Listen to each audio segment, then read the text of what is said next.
This episode of Recording Studio Rockstars is brought to you by Sound Porter Mastering, Adam Audio, OWC, JZ Microphones, Spectra 1964, and Isotope. In fact, you're hearing my voice right now on the JZ BB29 microphone through the Spectra 1964 STX 100 mic pre, C610 complementer, and Isotope RX and Ozone. So get ready to rock.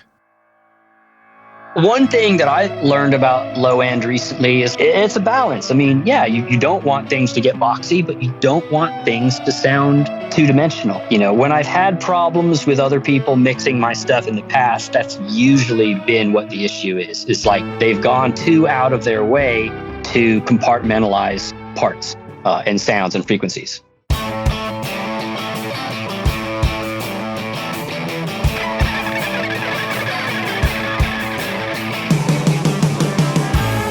Welcome to Recording Studio Rockstars. I'm Lid Shaw, and this is the podcast created to help you become a rock star of the recording studio.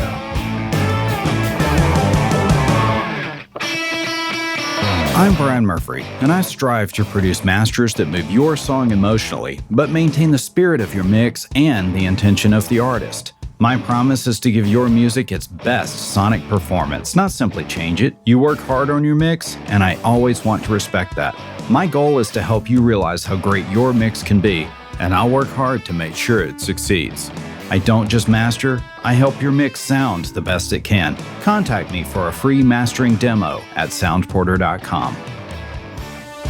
I've got two words for you that will help you make your best record ever and not lose it: storage and backup. You want fast drives for composing and recording, and reliable drives for backup so you don't lose all your hard work when something goes wrong. That's why I chose OWC Mercury Extreme Pro 6G internal SSDs for my studio computer and Mercury Elite Pro external drives for archiving. Discover the best OWC drive options for your studio at macsales.com/rockstars. Hey Rockstars, it's your host Lid Shaw. Welcome back to Recording Studio Rockstars, bringing you into the studio to learn from recording professionals so that you can make your best record ever and be a rock star of the studio yourself. My guest today is Adam Greenspan, a Grammy-nominated engineer, mixer, and producer who had a pretty good start to his career engineering Faith No More's album of the year at age 20. He later spent time at two world-class studios, Westlake Audio and the Village Recorder, in Los Angeles, working with artists such as Marilyn Manson, Rage Against the Machine, and Bono, before going freelance in 2000. As a consultant for setting up home studios, he met Nick Launay and began collaborating on albums by Arcade Fire, the Yeah Yeah Yeahs, and Refused, while at the same time taking on more and more producing and mixing skills of his own for the likes of the Veils. I don't even know how to pronounce this one, Adam. INVSN. Is that Invision or something? Invasion. Invasion. All right, cool. I like that a lot. Yeah, they are, I'd like to buy them a vowel. That's cool. Nice, man. Well, they sound great too, of course. And the French-style Furs, featuring members of the Cold War Kids. More recently, Adam has seen great success receiving a Mercury Prize nomination for IDLES, Joy as an Act of Resistance, also nominated for the Best Album at the UK Music Producers Guild Awards, and won the Ivor Novello Award for Writing. In 2019, Adam was Grammy-nominated for Thomas Dybdahl, and he just had his first #1 in the UK with IDLES Ultra Mono, and a top 10 with Cliff Richards. I've really enjoyed listening to Adam's discography, which we've put together in a special playlist for you in the show notes, Rockstars, so just make sure you click through, and we'll have an easy-to-listen-to playlist so you can reference some of ththese albums. Thanks also so much to Andres Evelis at JZ Microphones for making our introduction. Please welcome Adam ATOM, Greenspan to Recording Studio Rockstars. Adam, are you ready to rock, dude? I am always ready to rock. Man, I would say so. Your records, there's a lot of rock records in your discography. Yeah, thank you. I mean, that's my background, and you gotta do what you love, I think that's good advice. I think a lot of times we forget that, and we think we're supposed to go do what somebody else is doing because it's more serious. Did you ever struggle with that? Do you ever remember feeling like you were pulled in wrong directions, but you had kind of righted, your compass and went back to the stuff you really enjoyed? Well, when I first started, The best way to learn is just by kind of watching and copying people that you're able to learn from, other producers or engineers when you're an assistant. And of course, at the beginning, you kind of have to take what you can get. So, it's possible that some of your first, and maybe that was the case with me, maybe some of the first people I was able to learn from may have been good at what they did, but it wasn't necessarily my vibe. Mhm. And so, you take from that what you can. But, it's really when you get the opportunity to work with, someone whose work you're already a fan of and someone who you do vibe with, and then you're really able to like start your path and learning things that really apply to what you want to do. Was there a first kind of mentor for you? I mean, Nick was mentioned in your discography, or in your intro rather. But was there somebody that like you first hit the studio with and you're like, oh my God, this gets me excited about making records? I mean, definitely Nick has been my biggest mentor and influence as a producer and engineer. And certainly there was I feel a big jump in my skill set and a big jump forward in the sound of my records and the sound of my work after working with and learning from him. Before that, I mean, the very first studio I worked at ever was a place called Razor's Edge in San Francisco. Right. And there were some interesting people that came through there. We did a lot of that kind of West Coast 90s punk record kind of things there. Mm-hmm. Bands like NoFX. In fact, Fat Mike and Fat Record, his label Fat Records, were like a major client at that time. And so I did actually, learn a bit from his producer and engineer, Ryan Green. And I did a few, I ended up doing a few similar records because of that, my proximity to that style, but it wasn't really something I particularly dug. I made the best of it and I learned from it and I learned how to do it. And there's always things, even if it's like the most whack thing stylistically to your own sensibilities, there's always something you can take away positive. I mean, working at Westlake, I assisted Humberto Gatica occasionally, like if his normal assistant wasn't around. And, that's definitely not the kind of music I particularly dig, things like Celine Dion, things like that. That's not my bag, man. But, the way he treated female vocals, right, with distortion, and you'd be surprised that, you listen to this, what seems like a really pristine, clear female pop vocal, it's actually pretty heavily distorted if you if you listen closely. Yeah, that's what I was going to ask. And for anyone who cares, he does it with a Neve 33609. Or at least he did 25 years ago. He may not do it anymore. Nice. Wow, the compressor is the distortion for that. Yeah. Which part? Like you would drive the input really hard? Or it just sort of has the tone to it. Yeah, probably just pushing the whole thing a little hard. And, again, it's like kind of one little trick that was like interesting. But yeah, but those things are fun. I mean, you just accumulate all those tricks over the years. You pick up all these little different ways. I remember there was, a similar kind of a thing was, I think it was the TL Audio. That's the tube EQs and compressors. I remember we would parallel bus that and send the drums over and just crunch the crap out of it and blend it back in. And like that was a magic sound for a moment in the studio for us. Yeah. And now, like, things like that, concepts like that have gotten so hip that people are just designing boxes that are just meant to drive hard, they're meant to just abuse in that way. Is there a box just called the Drive Hard? Because that's a great name. That is good, huh? There is a box that a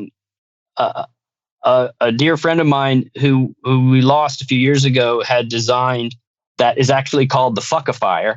Nice. Those were available through Vintage King for a time, but they were really rare. They had like an actual wood faceplate, actually branded wood.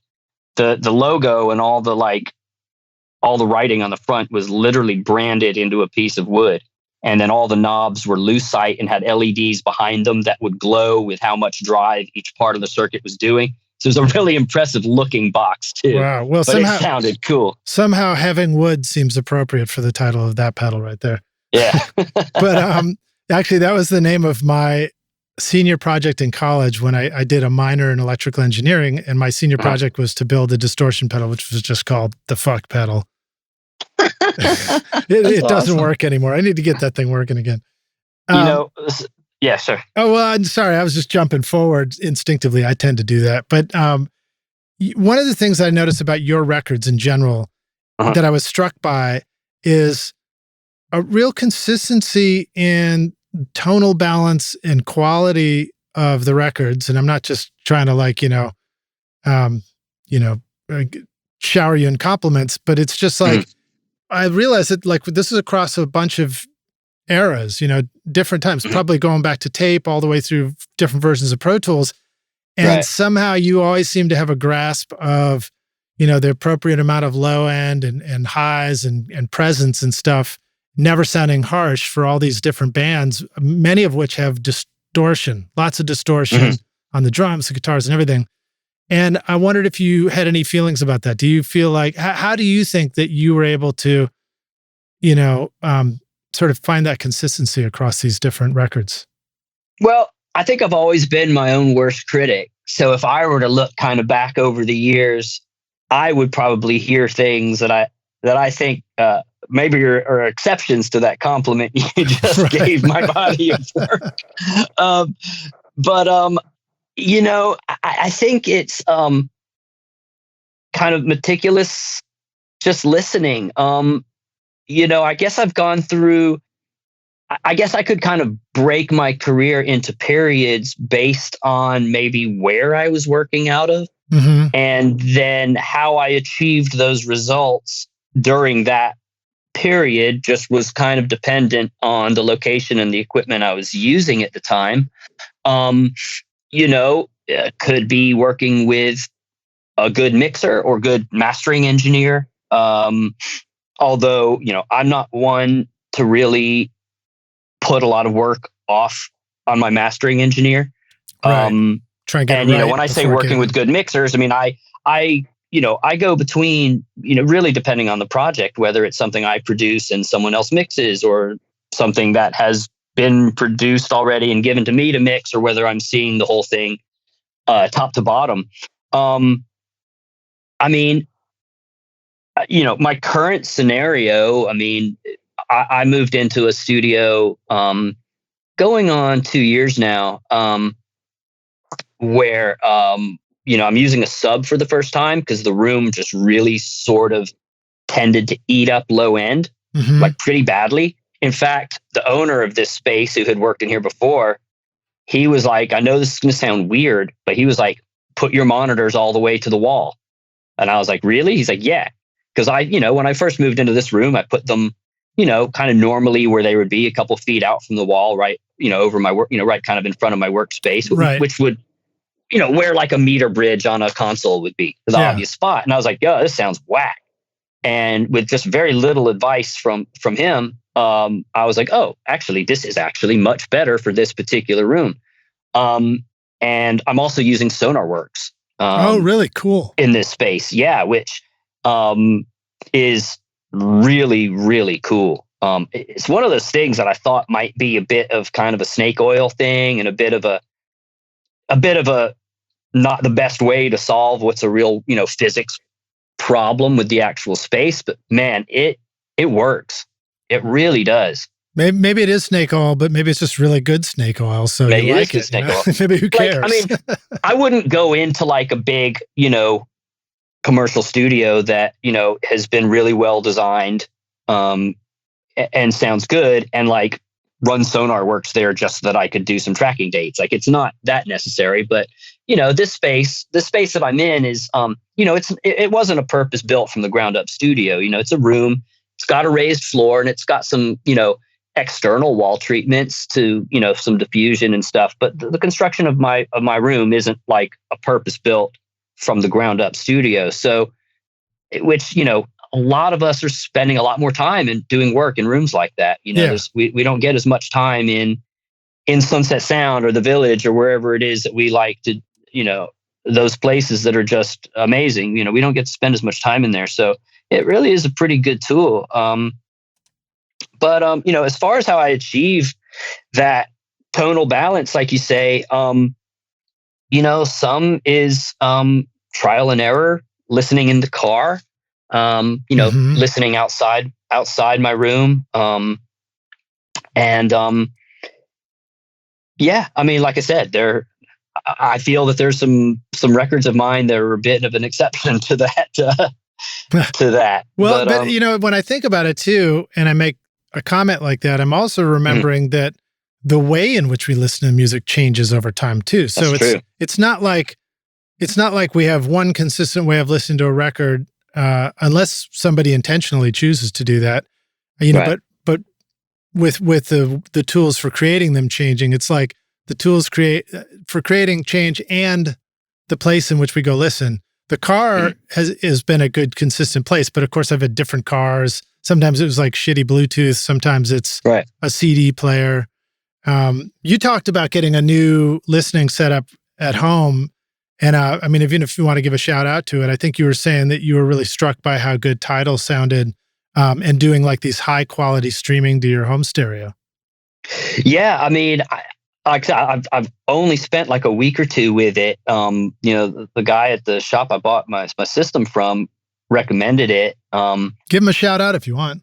Yeah, Common Wave Hi-Fi in downtown LA. They sorted me out, and I gotta say, for someone who's an audio professional, I find home hi-fi to actually be way tweakier and way more complicated than stuff in the studio. It's just like, it blows my mind. It also blows my mind how expensive some of that stuff can be. Yeah, man. Like, doctors and dentists. There's really no ceiling to how much you can spend on home hi-fi equipment, which isn't the case with video equipment. You can spend X amount of money on a television, and there isn't a television that's better than that.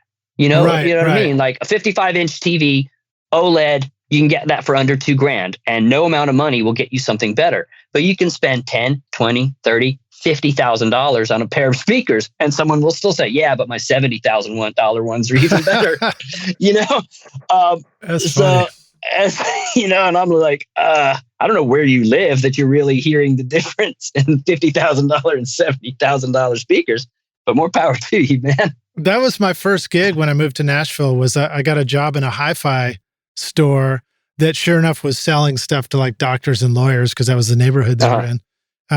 And I worked there for like 2 weeks, and I think I got the job because I said I was going to recording school. And then I worked there for 2 weeks, and then or maybe it was 1 week. And then at the end of the week, he was like, I just asked him questions like, should I turn this on before this? I got to the end of the week, and he was like, he let me go because he was like, I guess I thought you knew more than you did.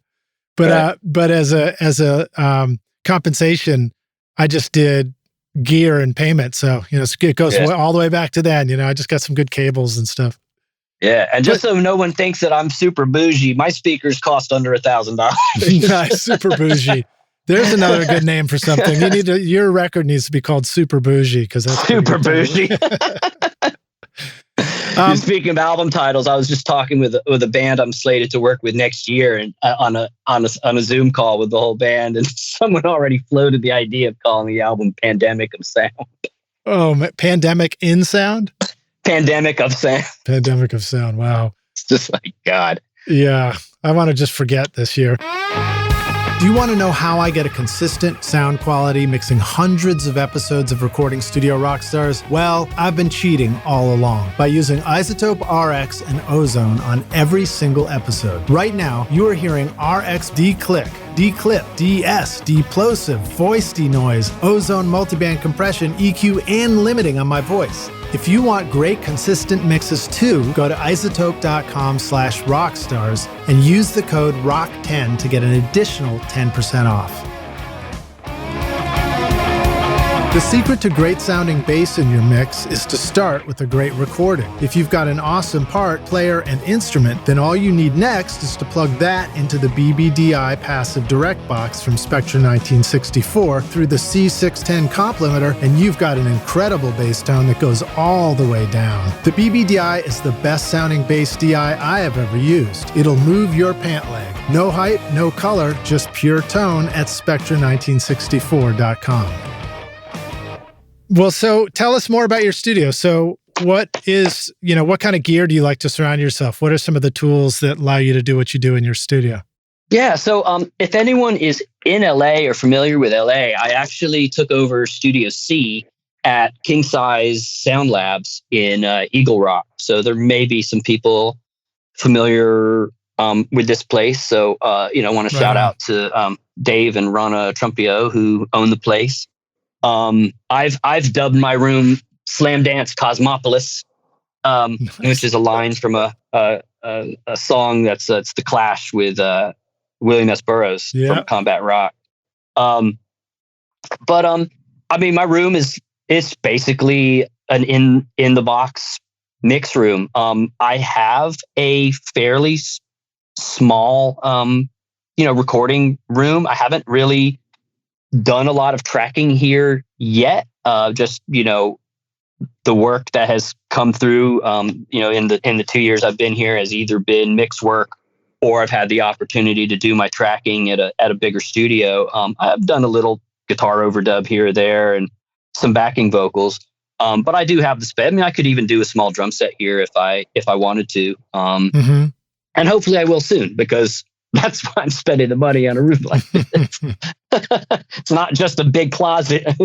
But so you're in a space where there are other studios nearby or in the same building? Yeah. So their Studio A is a Neve, I think 8068 or 78. That's an okay console. Yeah, it's an all right desk. And so that's just there's two main buildings right here in this complex, and then they actually have a couple other buildings in the area too that are, most of their rooms are full-time lockouts. Like they only have like 2 rooms that are commercially bookable on a daily basis. Rockstars. He said lockouts, not lockdown, just for clarity's sake. Right. Yeah. And also Rob Schnaff. His studio is here in the complex, Mant Studio. He's just down the other side of the courtyard from me. Yeah, he's here, and it actually looks like someone else you might know, Ted Hutt, is in the building today. He's a friend of mine. We have the same management. I saw his car when I pulled up, so he must be working in Studio A today on something. So it's actually really nice to have this sense of community and have like other producers and run into artists and stuff. My last spot, which served me well for the 3 years I was in it, was really tiny. It was literally like a 10 by 13 closet, and no windows, no climate control. It was gnarly. Like that room was gnarly, but it served its purpose, and so it was definitely a risk to make this move, because it was it was just my overhead quadrupled when I made this move. And so it was like, all right, I can afford to do this for this long without a major uptick in work. And I took the jump and got lucky. Obviously this year I can afford to do use this year as a just as long as 2020 as a general comparison. So I've managed to figure out a way to stay in here through all this, but hopefully things will be back to normal in another 6 months or so. Well, it's just really interesting when you talked about like the room was like, it's not quite custom designed for what you're doing. And, you put the speakers to the wall, and it reminds me that, all of us might be dealing with this sometimes. It's like that, which would be better, to have something that was like somehow exactly acoustically perfect, or to be in something where that is, whatever, or is, has a couple of quirks to it, like any home studio is, but be surrounded by people that are making records. You know what I mean? I think that would be incredibly valuable. Yeah. And vibe is really important. I mean, that my last studio that I was saying, like, I really, when you're freelance, anything, you have to be self-motivated to do your job. You don't have a boss that's going to say you need to be here at this time and you need to stay till this time. So you need to be able to self-motivate yourself to go to work. And if you don't enjoy the space you're working in, that's really difficult. And that was something that I experienced in my old room. And it was why I really, even though it was a big jump in expenditure, I really wanted to move. I mean, I have, my room has glass brick around the ceiling. So I have some natural light in the room.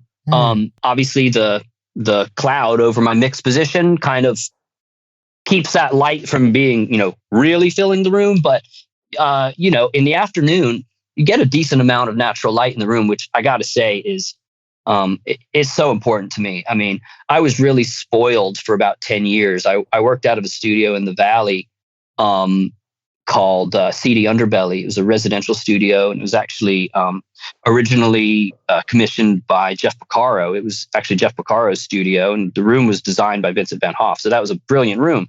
But it had, a window out to the swimming pool, and it had skylights. And after working out of there for 10 years, I was like, I cannot be in a studio without natural light. Yeah. It's just like, we're human beings. We want to be in a pleasant, vibey place. I've also tricked my room out with I've tricked my room out with a lot of fake plants because, I don't have very good experience keeping real plants alive, but they look real enough. And it just really,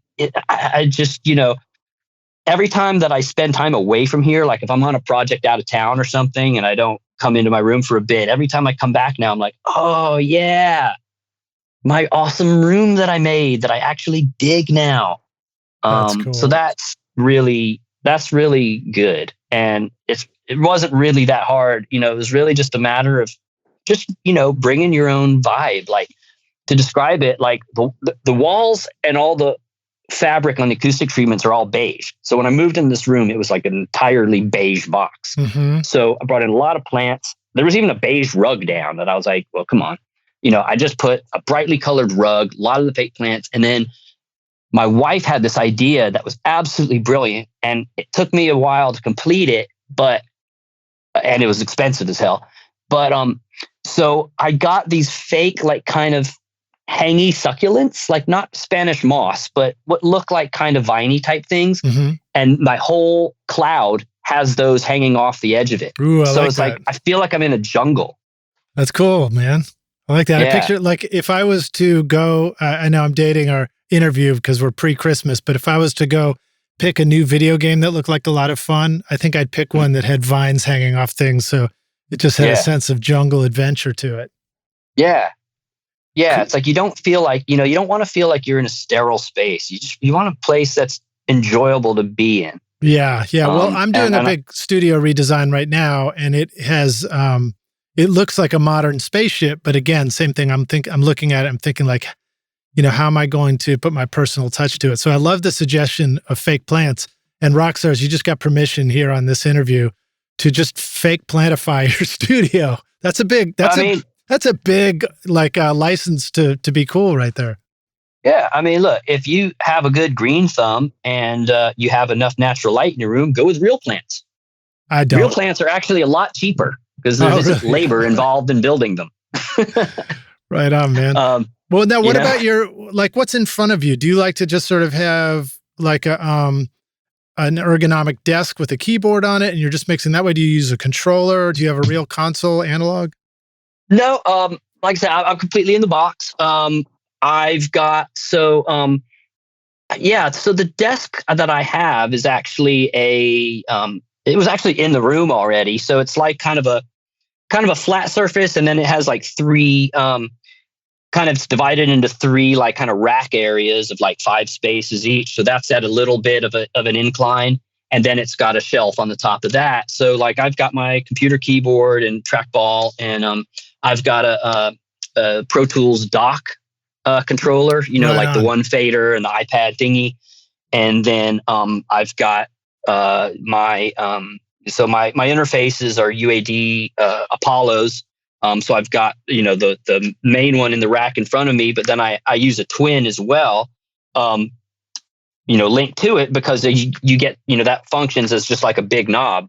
That's a really, really genius thing that they've done with their system, where, you can have the Apollo twin as your kind of to-go interface, but if you then connect it with your, kind of static setup, you get that additional functionality of like a really nice, monitor controller. So that's Right. kind of on the other side. And then I've got a kind of a smaller monitor that's propped up on the desk in front of me, and then a big, I don't know how big that is, another kind of monitor wall mounted between my speakers, so that I can have both both edit and mix window open at the same time and not have to be switching windows and stuff. And I have some ideas to kind of improve this setup, kind of incorporate some of these concepts a little better, because like I said, this desk was just already in the room, so I just made it work. But now that I've had this, I'm like, oh, I like where this is going. I could probably have someone like custom make me something like even groovier. I have a feeling the way this first smaller monitor is set up, it might be interfering with the sound from the speakers just a little bit. But, I'd say the functionality of it outweighs any possible acoustic things that might be happening due to it. And, again, I got a couple small plants and some candles on the thing in front of me. And some of those things might be technically in front of my speakers, but I just like being in a place that's groovy. Yeah. Well, I mean, in my experience, like all these things that make up fanciness in a studio, they all boil down to one thing. We're either going to move the knob, turn it a little bit to the right, or we're going to turn it a little bit to the left, or we're not going to turn it at all. And it's like, if you can still turn the knob the right way, then it kind of doesn't matter how you got there, That's right. Yeah. Yeah. I mean, as far as my, kind of equipment I'm using, 99% of my work is done in Pro Tools. The other kind of DAWs out there, Ableton, absolutely fantastic for what it is meant for. And when I do need to program something, or if I do want to, mess around and, play around and try a remix idea of something, like I'll definitely do it in Ableton, just because it's more of like a creative instrument. But Pro Tools pretty much all the way. Like I said, I'm using, I have a pretty substantial UAD setup. I've got like a total, I think, of like 20 processor cores in my setup. Right on. I use tons of their plugs. They're just fantastic. But I think, to be honest though, about their stuff, I think I'm very, very shortly going to switch my interfaces to Focusrite. Really? Because they've just come out with that new Dante monitor controller. I think it's called the R1. That looks really hip. I have another producer that I work with a lot, Larry Klein. He's got the Focusrite interface in his studio, and it really sounds fantastic.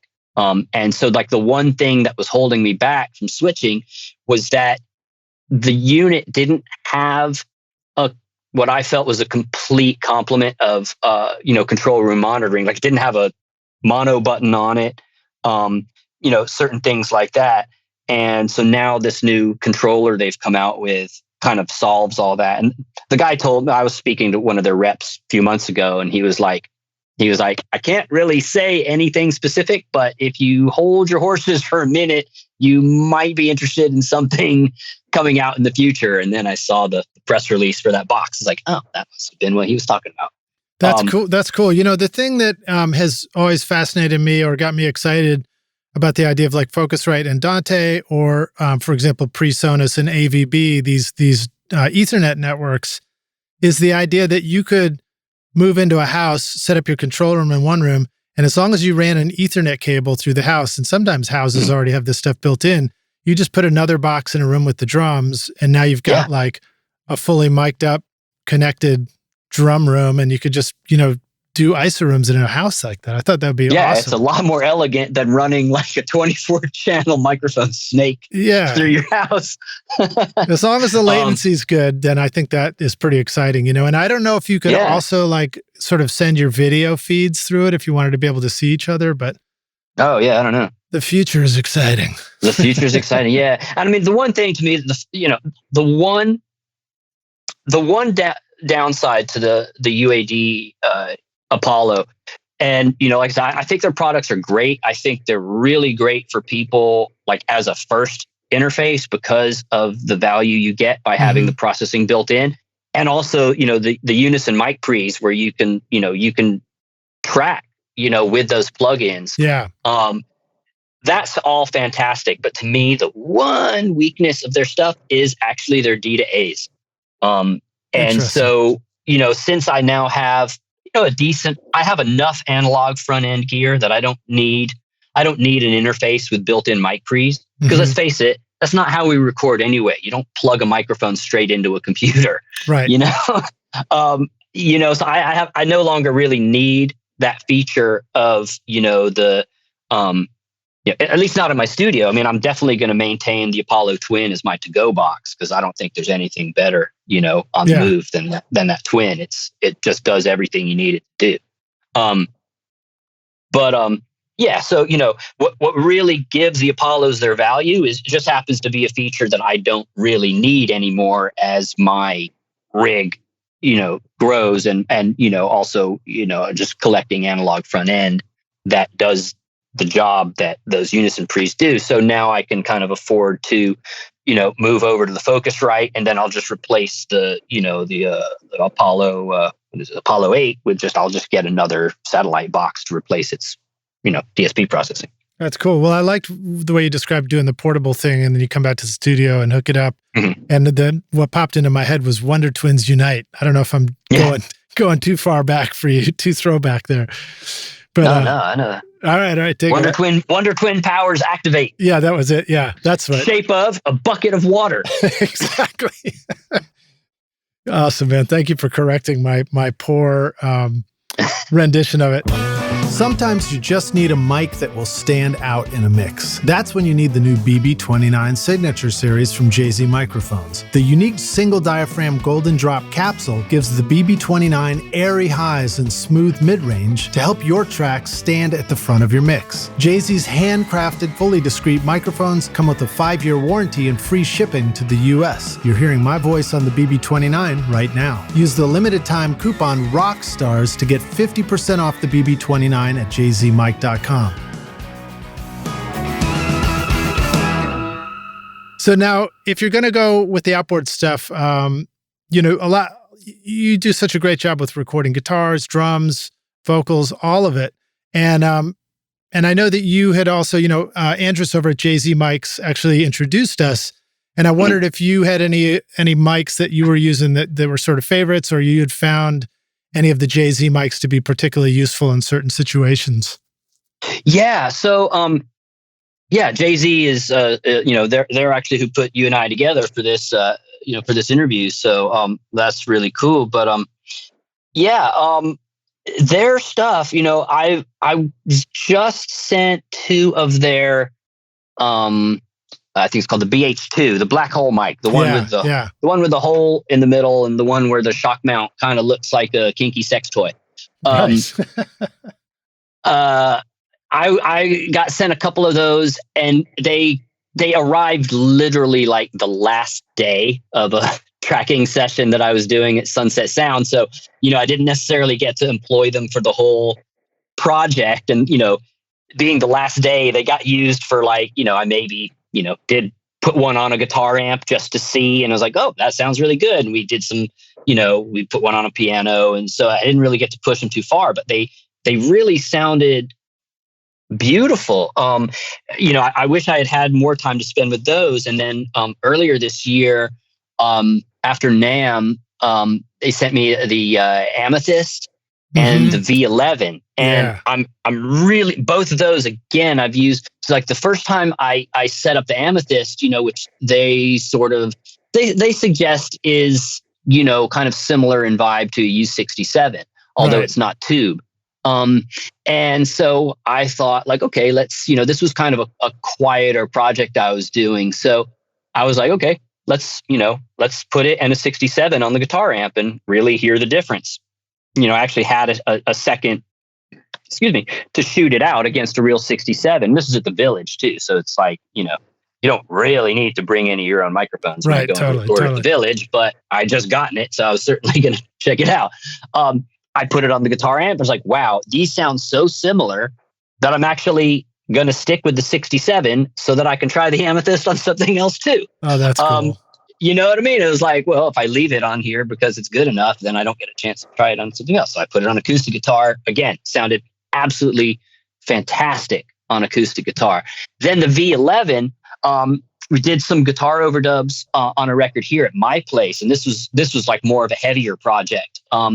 And man, I wish I had a stack of those V11s when I recorded the IDLES album last year, because the thickness that mic brings, like my normal pair of mics for a guitar amp would be a Beyer M88 and a 414. And that was a technique that I copied from Nick Launay. That's been his go-to always. The V11 may be replacing 414s for me, because it just has, basically use the 88 to get mid-range and use the 414 to get top and bottom. And just the bottom that the V11 has, and that was just something that we were really after on that IDLES record, was this thickness and this low end in everything that, I can't wait to use that microphone more. And I think I did try it on a kick drum on something, and it's a perfectly good kick drum mic, as good as, what I think I had a RE20 inside, and I had a FET 47 outside. And I think I put it next to the FET 47 and kind of did it as a comparison to that. And I think depending on the music, I would choose either the V11 or the 47. This happened to be a jazzy thing, so the fluff of the FET 47 was probably better. And so I went with that. But if it was a more rock thing, I think actually the tightness of the V11, its ability to capture low end like the 47, but in a tighter way, I think on a more rock thing, I might actually prefer the V11 to a FET 47 on the outside of a kick drum. Yeah, that's cool. I mean, I was really blown away by the V11. The thing that surprised me about it so much is I listened to it on drums, and the low end brought in that, like, you could really hear that like after resonance of toms and kicks in a huge way. And we did some recent tracking with it where I did it as like the mono mic, which was I kind of got the tip from Al Evans, who's been on the show too. And it was, sticking it in between the kick and the snare, sort of above the beater until you find the sweet spot. But it just sounds really cool, and you just squash it, Yeah, I do that same trick, but I have an Ampex. Basically, it's Ampex's version of a Green Bullet. I can't even remember what it's called. It has a 1/4-inch jack. It's meant to be plugged into an amp. So it's a harmonica mic. It's meant to be cupped in the hand. So, every time I use it, I have to get my assistant to just duct tape it to a stand. It's not important how it's positioned. The same thing. It goes kind of between the kick and snare. And it's already kind of a trashy sounding mic, and then I just compress it and distort it more. And it just, I don't always use it in the final mix, but it's there, and it's really sort of dependent on the rhythm and on the part, on how usable it is. But it kind of sounds like an affected drum loop. It's a really cool thing. If you have a cool section where you want to break things down, mute the whole kit and just go only to that one microphone for like that Blur song 2, like. Oh yeah. You know what I mean? Where it's like the quieter part of the drum of the rhythm actually becomes the loudest thing. What is the name of that song? Is it called Woohoo? Or I forgot. That's all I can think of. It's called Song 2. Song 2. That's right. I remember when my bandmates, when we sat in the car, and we may or may not have just smoked something, but he cranked that up, and I just listened, and I was just blown away by that tune when it came out. But do you know the Dirt mic? Do you know Dr. Alien Smith? Because they make a bullet mic that has a built-in distortion circuit, and you just feed it phantom power, and you can kind of dial it in. And same thing, I would use it in that same spot you were talking about, and it's really cool for that. So great tip, man. Yeah, talking about microphones and modern microphones, the other thing that I find to be really cool is, or the other, microphone manufacturer current is David Bach. and Bach Audio. I mean, Right. he's an absolute magician. Now that's, we're getting into kind of a different price point than Jay-Z, but I think what both of them do, well, David Bach's a little different because he does actually make clones of vintage microphones. And as far as I'm concerned, he's the only one doing it well. But those aren't inexpensive microphones either. They're only cheaper than vintage because they don't have the cachet of being vintage. But, Right. His copy of a U47 is still probably a $6,000 to $10,000 microphone.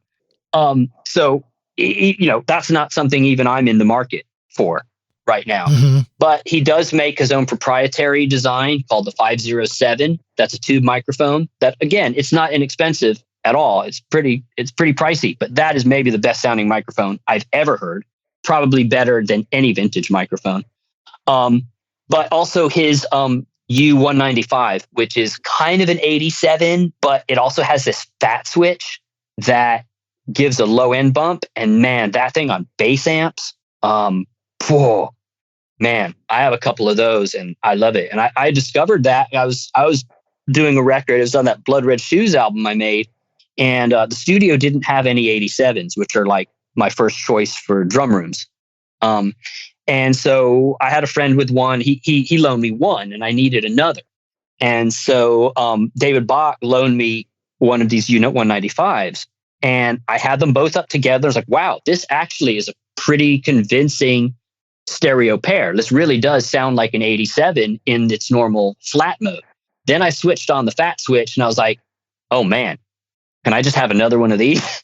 Like, who doesn't want a fat switch, Right. But I think what I'm getting at is that, the technology is there now. You know what I mean? It's 2020.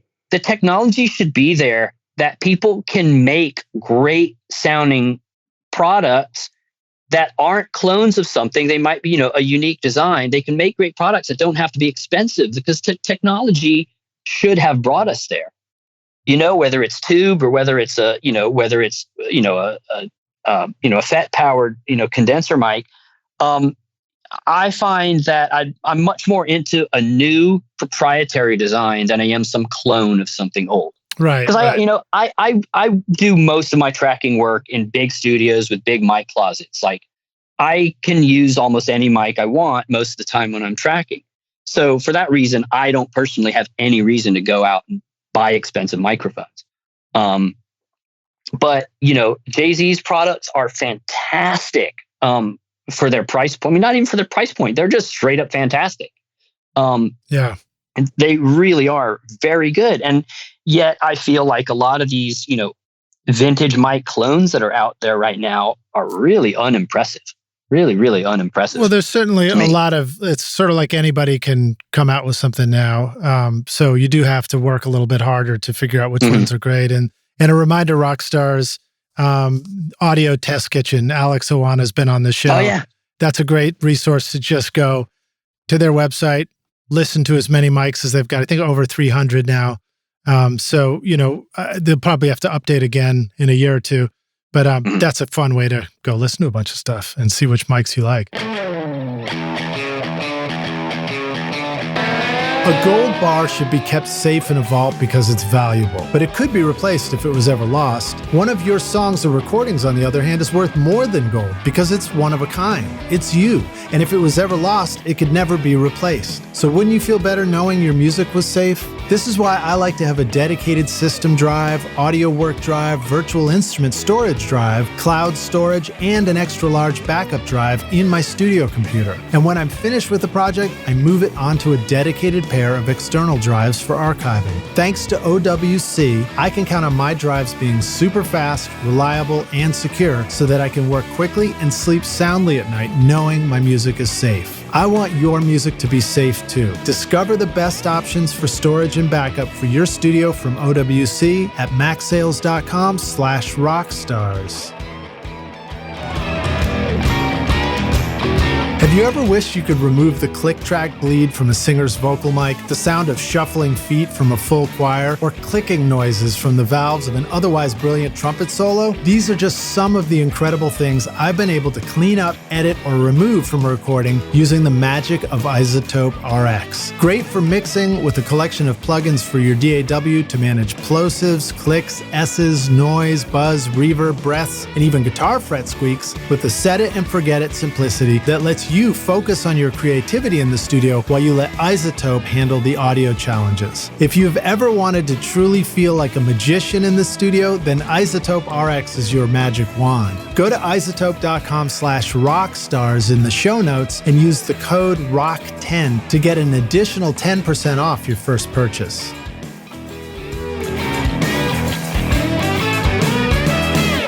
Hey, Rockstars, we're back now for the jam session. My guest today is Adam Greenspan, joining us from LA. We're going to jump right in and start talking about more of his records, and also we're going to get into some questions from the audience. Adam, you ready to jam, dude? Yeah, man. All right, man. So first question comes in from Kevin Jones. Kevin wanted to know, and I'll see if I can Not Kevin Jonas. Not Kevin Jonas, no. Kevin said something random that I've always wondered. When working with Arcade Fire in the studio, there are like 100 people in that band? ? Do they actually all contribute and play their own parts in the studio, or is it more like a small group doing that and then bring in a bunch of people to play the parts live? Also, any interesting things about working with the Yeah Yeah Yeahs? I'm sure working with Rage will be brought up too. Thanks. Yeah. So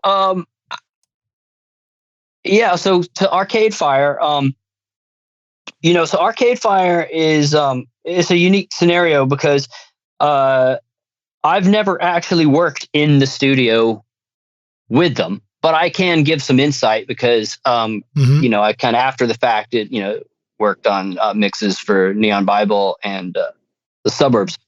But they do all the above. They will track as a band, then some people will go off and do stuff, then some people will go off to Prague and record an orchestra, then some people will go off to some other part of the world and record an orchestra, and then you'll get a song with two completely different orchestras on it, and you have to choose which orchestra you want to use in the mix. Good Lord.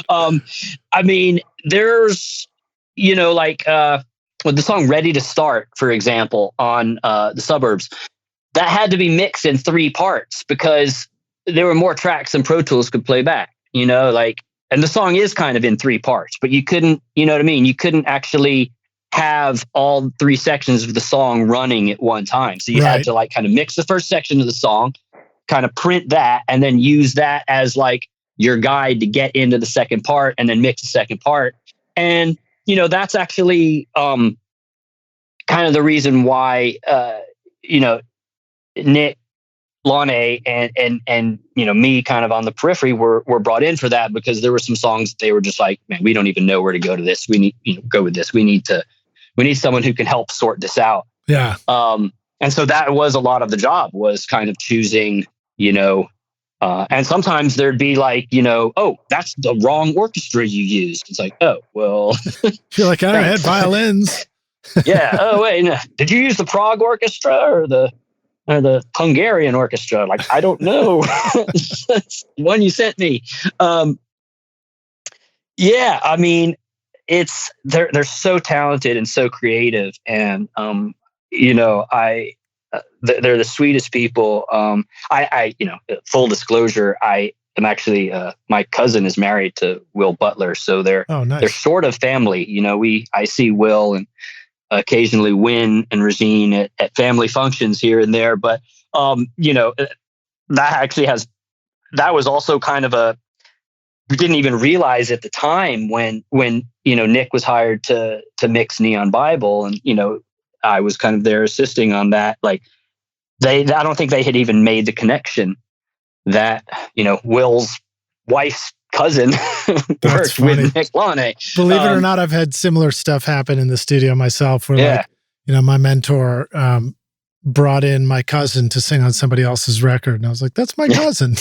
But you know what? Before we circle to Kevin's questions about the Yeah Yeah Yeahs and Rage, I do have another one from Chaz about Arcade Fire, and he wanted to know He said, was Arcade Fire really doing some tracking through a Toft ATB board? Do you know anything about the board they might have used to record with, or for you mixing? Man, that I couldn't say. Like I said, I've never been to their studio. The work that I've done has always been stuff being sent to us here. So that I really have no idea. Where is Arcade Fire based? Well, they were based in Montreal originally. Right. I'm just going to keep asking you hard questions about a place you haven't been to.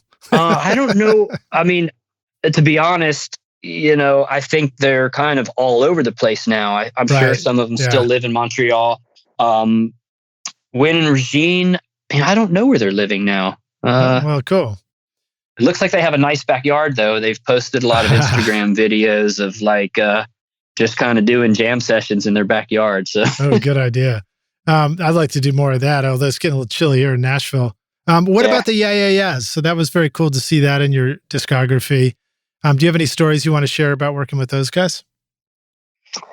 Ooh, let's see. So that was a band, and again, this is, those are projects that, I worked on through my association with Nick Launay. So, his first time working with them was that EP called Is, which was a very, very raw. It was kind of like their last chance to kind of get out their original raw sound out of their system before kind of going that full hybrid, before growing into the band, that they are now. I mean, some of those songs I think even predate their first album. Like "Rockers to Swallow" is a song that they had for a while, that they had never actually, put on a record. So then moving on to It's Blitz and then Mosquito. Kind of each record, I was kind of more and more involved in as it went on. And by the time Mosquito came around, I was traveling with Nick to record them in New York at Stratosphere Studio, which unfortunately is no longer open.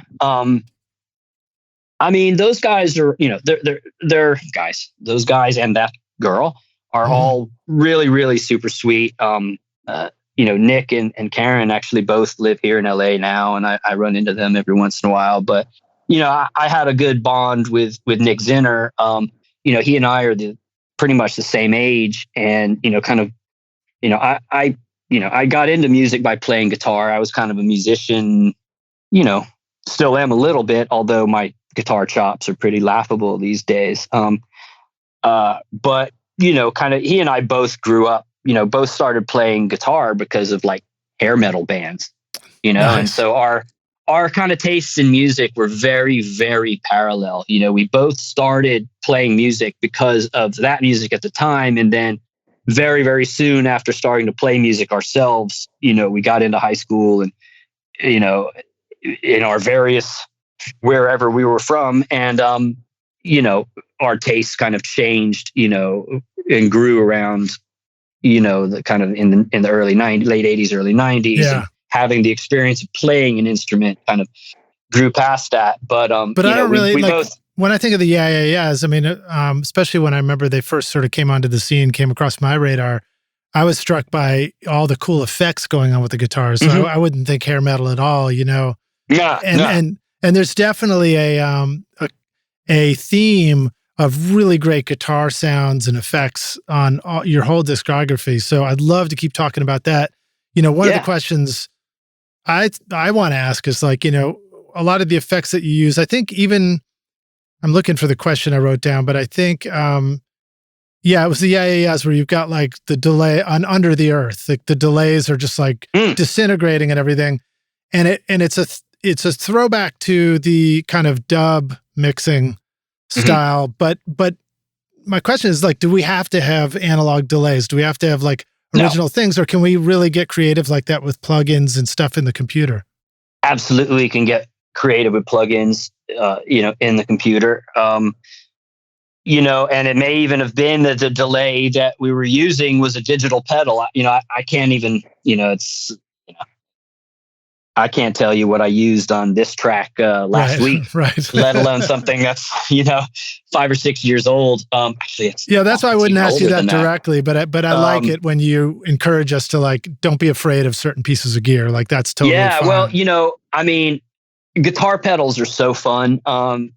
There's a term, and actually, a term that Nick Cave coined one time when we were all at a gig. It was a Nick Cave and the Bad Seeds gig, and Nick Zinner from Yeah Yeahs was there, and he started talking to Warren Ellis, and they started geeking out about equipment and stuff. And Nick Zinner was like, "Oh, you guys are a couple of pedalophiles," and so that term has kind of stuck. And now, Nick Launay, because now I'm kind of the in-house pedalophile now. Yeah. So Nick Launay will often use that term in describing me to to bands and stuff. It's fun. Let's see, what's some of the latest thing? I just got the What do you do? Like, do you have a setup? Do you try and keep all your pedals like permanently hooked up and ready to go, or do you grab things when you need? No, that's too noodly. I hate pedal boards in the studio. Because, I get it. A band comes in, they come off the road, and all their stuff's already on a board. But it's like, if you're only using 2 pedals at one time, I don't want the signal going through 10 other ones that aren't turned on. Like, just get them out of here. And then, something's making a noise. Well, it could be any of those 20 pedals your signal's going through right now that you're not using. Yeah. Like, get them out of here. Don't plug in anything we're not using. It's also faster, it's faster to troubleshoot. It's faster to switch something out if they're just there on the floor. You don't have to move them. There's a thing that I always loved. I mean, it's not always the most efficient way to do stuff, but I love that moment where you go mad scientist and you just like start scattering pedals onto the floor and like madly hooking them up to see what you can cook up. Mm-hmm. There's some really great footage from when we were recording the last IDLES album, Ultramono, last year. Of guitar player Mark Bowen just playing with pedals and just going crazy. And there were some really funny videos that we were going to post, but like they had asked, because something that you really have to think about these days with social media, and this is a completely kind of off the subject for just a second, but you really have to check in with the artist you're working with before you start posting about the work on social media, because you don't know if they're trying to keep the project under wraps until it's ready to release. So before I ever, mention anything publicly, I always check with the artist, like, where are you guys at with this? Is this record a secret? With IDLES, like, no, we've already announced we've started the record. Everyone knows we're here and that where we're working and who we're working with. We just ask that you don't post anything with song titles or anything of the actual music. So I made this like really cool video of Bowen playing with pedals, and then we're like, oh yeah, we're gonna put that on the socials. That's rad. And then we notice, oh crap, the whiteboard with all the song titles is in the background. Oh, so you're giving away the whole album by accident. Yeah, so I'm like, I guess I can't post that. No, that's when you got to use those little tricky apps that will let you like blur out different sections. Yeah. But making videos like that, it's really fun to do that stuff, and I find it's also hard to do it. I might. In my world, I often feel like I need to go make a video of something. And so it can feel disruptive of the flow. And it's hard to like find that perfect balance between I'm working on a record, I'm in the moment, I'm moving fast, and I've got enough time and brain power to like make some Instagram video, because people do enjoy seeing that. They want to see inside our studios. They want to see what we're doing in that moment, And it's, as there's less and less outlets for people to actually see the credits on a release, it's more and more important to kind of promote yourself through social media. And I wish it wasn't that way, because it's like an extra part of the job that you have to do. Right. And I know some people are always posting. I'm like, how do you have so much time to post? I'm making a record. I'm busy making a record. I'm not like, oh, hang on, guys, I got to post this on social media real quick. Hold on, I got to post to Instagram. We'll get to that. Was a great first vocal take. Well, just hold it on. We'll get to the second vocal take in just a minute. So a lot of times I will post things kind of long after the fact. If people do want to go to my Instagram, there are a couple pretty cool things from the IDLES record, there's a song called Model Village that we were reamping the guitar on it. And the guitar part, it was very kind of dun-it, dun-it, dun-it, dun-it. And one of the new pedals that I had got for that record is made by Daredevil out of Chicago, who really cool company, but they have a pedal called the Atomic Cock that I only got because of the name. Nice. I actually have like a running thing on Reverb where I just the term atom or atomic, and anything that pops up, I'll be, ooh, what's that? Like I actually bought a couple of Atomisonic Dino Ray compressors earlier this year because they came up, and I'd heard of them. I'd literally never seen one. I was like, it was like the holy grail of gear with atom in the name. Nice. But the Atomic Cock is basically, it's basically just like a cocked wah filter, but you don't have to actually, sweep the pedal to turn it on and off. So it's a really, I've used a wah pedal as a filter, as a static filter very often before. But, the fact that you have to sweep the pedal to turn it on and off makes it a little bit difficult. So this just gives you a knob. And the one I had was actually a dual one. So what we were doing, we were reamping the guitar, and then Bowen and I was switching channels on the pedal. And then whichever channel was off at the moment, he would just randomly turn the knob. So every riff's like dun-dun, dun-dun, dun-dun, dun-dun. So the effect was kind of almost like a sample and hold filter, like nice. And so, but the video is so funny because you got two dudes with like four hands on this little pedal. And it was really fun. That was a really, really, kind of creative moment of like, oh, okay, how can we, we've got this pedal here that's actually meant to be static, but how can we do something kind of live playing with the pedal? And, since we were already reamping and no one actually had to play the guitar while we were doing that. So that's on my Instagram. And that's I think a really good example of that kind of thing.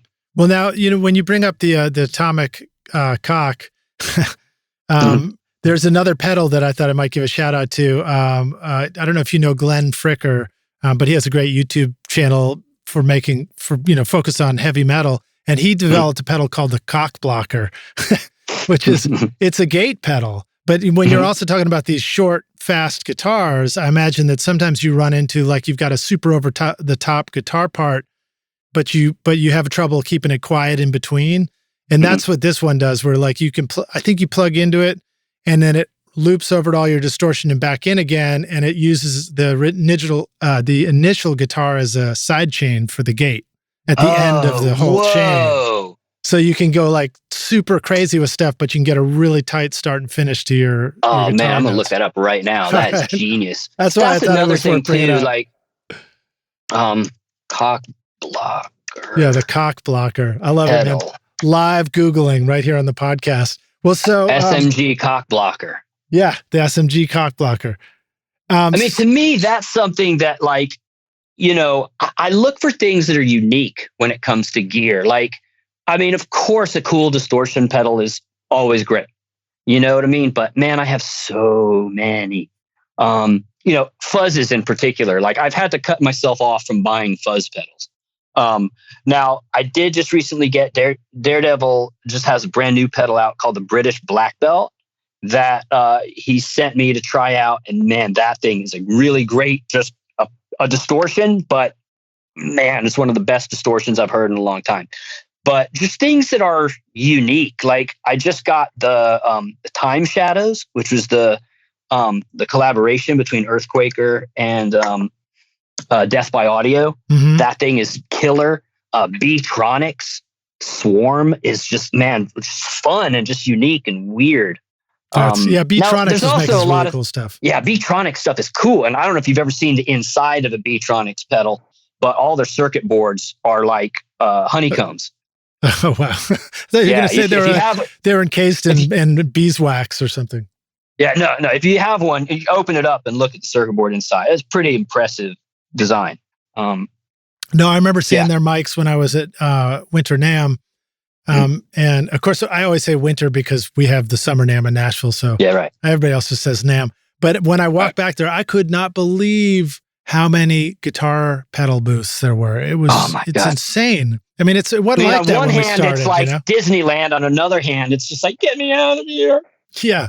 It was a lot. And then there was one guitar pedal booth. I fortunately, I don't remember the name, but I was like, oh, finally one that's like, doesn't, where I can actually get up and try it out because nobody else is at it. Well, I plugged in a guitar and I quickly knew why nobody else was at it. It really didn't sound good.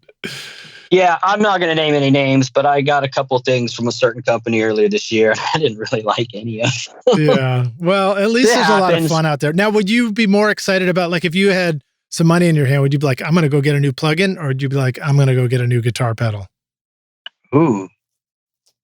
Depends what I was in the mood for. I'm pretty set up for plugins right now. I mean, God, I tend to, some stuff I kind of happen to get, hook up on. And so that's great, where I'm at. I have that luxury of sometimes people will give me hookups on stuff. Mm-hmm. I can't really think of too many plugins out there that I want that I don't already have.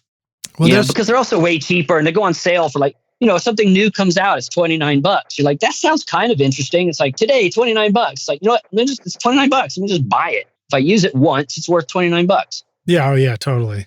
What about some of the isotope stuff? More fun. Have you had a chance to play around with like Trash and Iris and all these isotope? I have plugins? All the isotope stuff.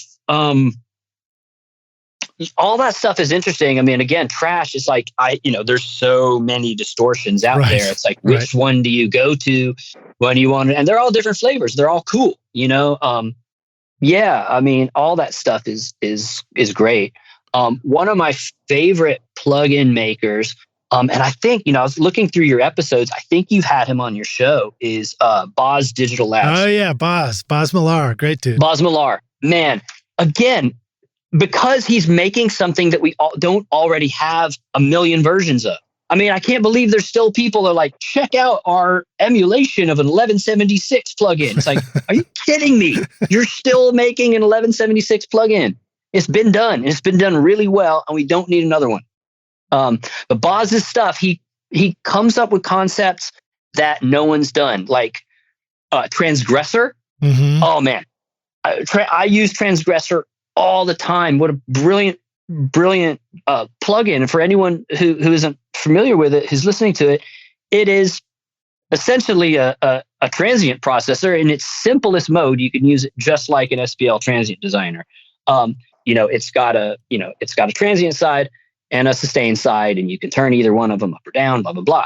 But you can change the decay of the transient. So you can set how long or short the transient period is. You can also EQ both of them separately, which means you can do things like, one of the ways I use it on almost every mix I do, if it's a harder, more rock thing. On the quieter things, this isn't as necessary, but take low end out of the sustain of a kick drum and then use a general broader low end EQ like a Pultec or something to just add low end. So you'll get that beef and that weight that a Pultec adds without the flabbiness. So, rather than, as you just put a Pultec on a kick drum, you're going to go from boom to boom. Right. But, if you take low end only out of the sustain and leave it in the transient, as you add that Pultec, it's just going to be a very short low end, and it's just adding low end. Now, of course, you could also just add low end to the EQ on the transient within the Transgressor plugin, which is also just as legitimate a way to do it. But for those of us who like the vibe of Pultecs and certain things we've been using for a long time, it allows you to utilize them in new ways. Without some of the problems that we had in the analog. We're like, well, I like what it does to the low end, but it does sort of make it blow out a little bit if I do it too much. Yeah. So that's genius. That's a great tip. Now I'm assuming that you're not exiting the computer to go to a physical Pultec. You're talking about using a Pultec plugin at that point. Yeah, UAD. Cool. Yeah. That's great. I try and keep my mixes as in the box as possible. I will occasionally, I love certain pedals for effects. I love the Earthquake or Afterneath reverb. And I'm trying to figure out, because you can't go full wet on it. And I love it on vocals. So I either have to get my pedal modded like have a dry kill switch put in it. They make a Eurorack version of that pedal that has a dry kill. So I don't know why they haven't done that to the pedal. But I don't want to have to go down the route of now I have to get a whole Eurorack system just for this one box that I already have one of. Dry kill means like you've got the dry and wet mix and you can just hit a switch and just turn off your dry and go 100% wet. Exactly, because the wet dry mix on that pedal doesn't go all the way wet. So when you're trying to add it, like, use it as a vocal reverb, when you're trying to add it, it doesn't completely eliminate it. So it's a little bit like, well, I can't use it as much as I would want to because it's starting to get in the way of my vocal. And I have used it before. I have done it. I've bit the bullet on a couple mixes and said, you know what? I don't care. I'm going to use it anyway because I love the vibe and I love the sound of it.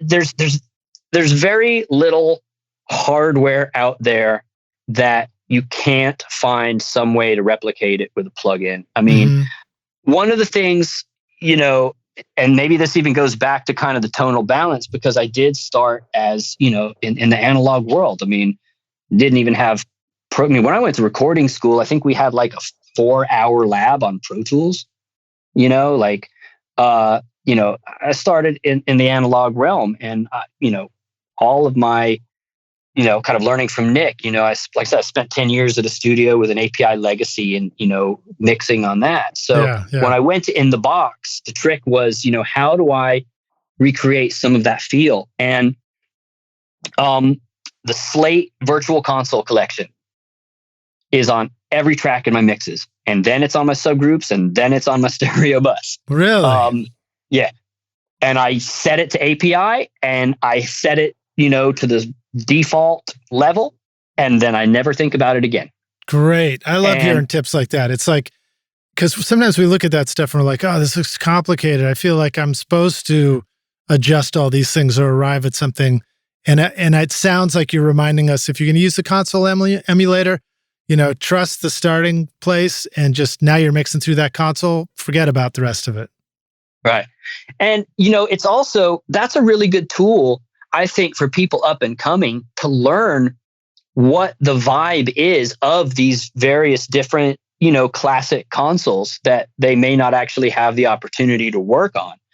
And the fact that you can, the plugins all link together, so you can turn them on and off. You can basically turn them on and off on the entire session, so you can hear with and without. And you can also change what console you're emulating on the whole session with one switch. So that's really smart, because it's something that I might have thought was snake oil if I hadn't had a way to try it and be able to like really A/B, with and without it. And you knew what it sounded like mixing through an API. Right. So you it was familiar when it did that thing, you recognize, oh, it's doing that thing. Yeah. I mean, I just thought, when I first heard about it, I kind of thought like, oh, it's going to make things a little louder. And that's why people are going to think it sounds better. But when I finally got a chance to try it out, I was like, no, actually, I can hear my mix go wider and deeper as far as like dimensions. You know what I mean? It becomes 3-dimensional like analog. My stereo width gets wider and my front to back gets deeper. And that's all stuff that you experience when you actually mix through an API. Exactly. And it's so interesting to then you go and you change the console, switch to a Neve. And you're like, oh, wow, listen to that low end. You know what I mean? Like, wow, that low end really came up when I switched to the Neve, but, maybe my transients aren't hitting as hard. Then you switch to an SSL and you're like, wow, those transients are really smacking now, but my low end is completely gone.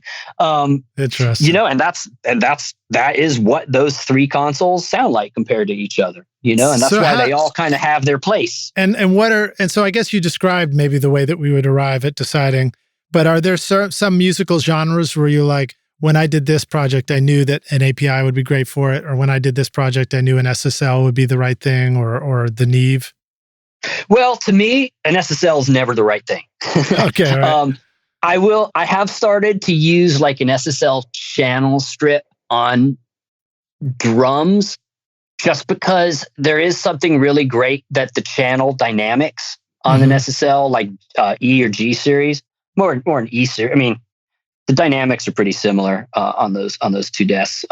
So that's actually something that I started doing, I think probably with the first IDLES record I worked on, because it did want to have a little more of that direct kind of smack to the drums that the records I usually make, and then also the style of sound that I learned from Nick Launay, they just wanted a little bit more of that than we usually do. Yeah. And I kind of got really into that, and I really just use it like on the kick and snare. And I, it's just I really I only really use it for the dynamic section. I don't even really do much with the EQ on there. I do some, like a Neve 1081 plugin for my EQ. Oh, hey, what's up, dude? Hey, guess who just showed up? It's Rob Schnaff. Hey, what's up, Rob? What's up, man? Give him a shout. I'm doing recording studio rock stars. I'm not even editing this out. I'm going to keep this in right here. Tell Rob we said hello.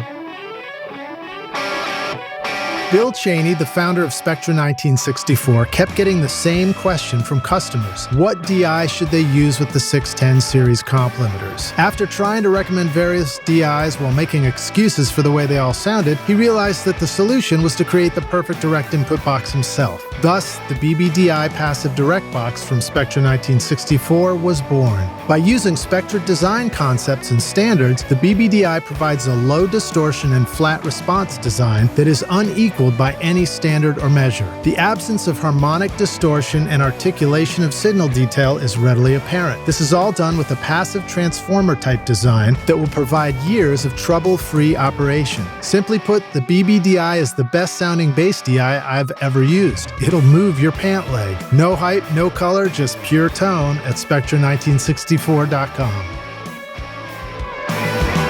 If your goal was to climb Mount Everest, you would hire a Sherpa to guide you to the summit. If you wanted to sail around the world, you would hire a seasoned sea captain for a safe voyage. And if you wanted to try skydiving, you wouldn't just jump out of an airplane without being strapped to an expert, right? So why would you send off your mix for mastering without knowing that it was ready first? Wouldn't it be great to have a professional mastering engineer with a trained ear to guide you through the final stages of mixing? Brian Murphy is your trusted guide at soundporter.com. Home of the iterative mastering process, where you get to interact with a professional mastering engineer who listens to what you want and will give you mix feedback to help you get your mix ready for mastering. Contact Brian now for a free mix review and mastering demo so that you can hear it before you buy it at soundporter.com.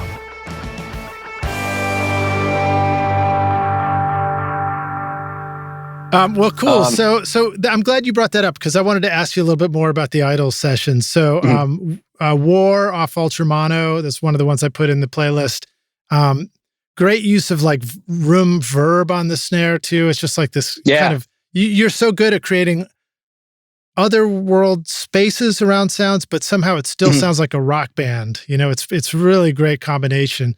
And some of the questions I would have around that are like, how do you think about verbs on snares? How do you deal with room mics? You already mentioned the 87s for that kind of thing. But like, what about also when you're dealing with rock bands, a lot of cymbals and stuff like that? How do you avoid ripping my fucking head off with cymbal noise in drum recordings and still getting them to sound punchy and just blended just so? Well, I can tell you a secret in relation to that album and that track in particular. Sure. Overdub the cymbals. I love it. Obviously, the drummer has to be down with it. They have to be good enough to be able to like groove on the main part without hitting some. A lot of times we'll literally we'll leave the cymbals up and we'll tape pillows on them so they can actually reach over and they can hit the cymbal. Because they, if the drummer's playing like a ride cymbal part, like they need to be able to get that in the groove while they're playing the kick and snare. So you can't expect them to like groove well if they can't hit something with their right hand to keep time. So yeah, just let them hit the pillow. You're never going to hear that. And then you overdub the cymbals later. Crashes is a lot easier. I mean, luckily most drummers I've worked with and suggested that method to haven't given me a hard time about it. But I mean, if you really want the drums to sound that big and that violent, you have to overdub the cymbals. That's awesome, dude. We knew we were going to do that going into that project. Now, there was something we didn't foresee in that project. We noticed kind of when we went to start mixing that record, just because of the layout of that studio and where like guitar amps were in relation to the drum room, there was a lot of guitar spill in the drum room mics. Like to the point where, and we didn't really have a choice. I mean, there wasn't really anywhere else we could put the guitar amp. So it's not like, if we had caught this earlier on, we could have done anything about it. Like on War in particular, I actually took a sample of the drum rooms, and I'm triggering a sample from the same song. I mean, because there is a break in the song where there's no guitar. So I just simply took a hit of my drum rooms from the same song, and I'm just triggering it throughout the song, so I didn't have to wrestle with I'm still using some of the actual room mics that have the guitar bleed, because that's also kind of a vibey thing, is to have that spill. I mean, to not have too much isolation. I mean, hopefully everyone in the band is playing the same song at the same time. So, and as long as they are, you can get away with that. But yeah, that song in particular, it is, I'm triggering the room sound, but it's a sample from that recording. That's really cool, man. And so are you somebody who at the end of a drum thing goes, oh yeah, we need to go grab hits on it? Is that like part of a process, or is that like a stupid It's absolutely something that I try and do as often as I can. Sometimes you get a band like IDLES where they just really want to jump into the next song. Right. and they're like, no, we're already ready to track the next song. And I'm like, I really want to get samples of this because it sounds really good. Yeah. Yeah. And I forget too. I'm the one who wants to jump into the next song. I'm like, oh crap, we forgot to get samples on that. Yeah. When I started mixing that album, I just kind of assumed that I had samples on every song. And then I started mixing and I was like, where are the samples? And I was like, okay, maybe we didn't do them on this song. Let me look on another session. I was like, there's no samples on this one either. I'm like, what song did I do samples on? I knew I did it. Yeah, I maybe only did it on like half the songs on that record. But luckily on War, I didn't make samples, but just because of the song, I was actually able to take a sample from the performance. Right, because you hadn't played cymbals. Yeah. That's smart. Now, how often is drum editing and looping, or even like, Beat Detective and tools like that, how often do you find that useful in your productions? Man, that really depends. Like with bands like IDLES, that's a live band. That record isn't even recorded to click. We use like a click as a count off, just so that at least the song will at least start at the same tempo every time. And then it's just up to the drummer, who had really fantastic meter, to just make the song groove. I mean, the songs do need to speed up and slow down, but they need to do it, at the right place and in the right way, and not too much. And, so, it may come down to like nudging a hit here or there. You're like, oh yeah, that performance slammed, but there was like one little bit, or you might not even find that till you go to mix it. And you're like, this one little moment, something feels off. And like, oh, I think there's a late snare drum. I try and avoid Beat Detective like the plague. Unless it's this type of thing where, say we're building on top of programming, if a live drum part is going with programming and it's not tight enough to go with the programming, then yeah, you definitely need to, you need to do something about that. What other tips do you want to share about that? So like, what are some other things? What about frequency balances? Like, do we need to be low cutting certain elements against each other if we're going to blend live drums and program drums?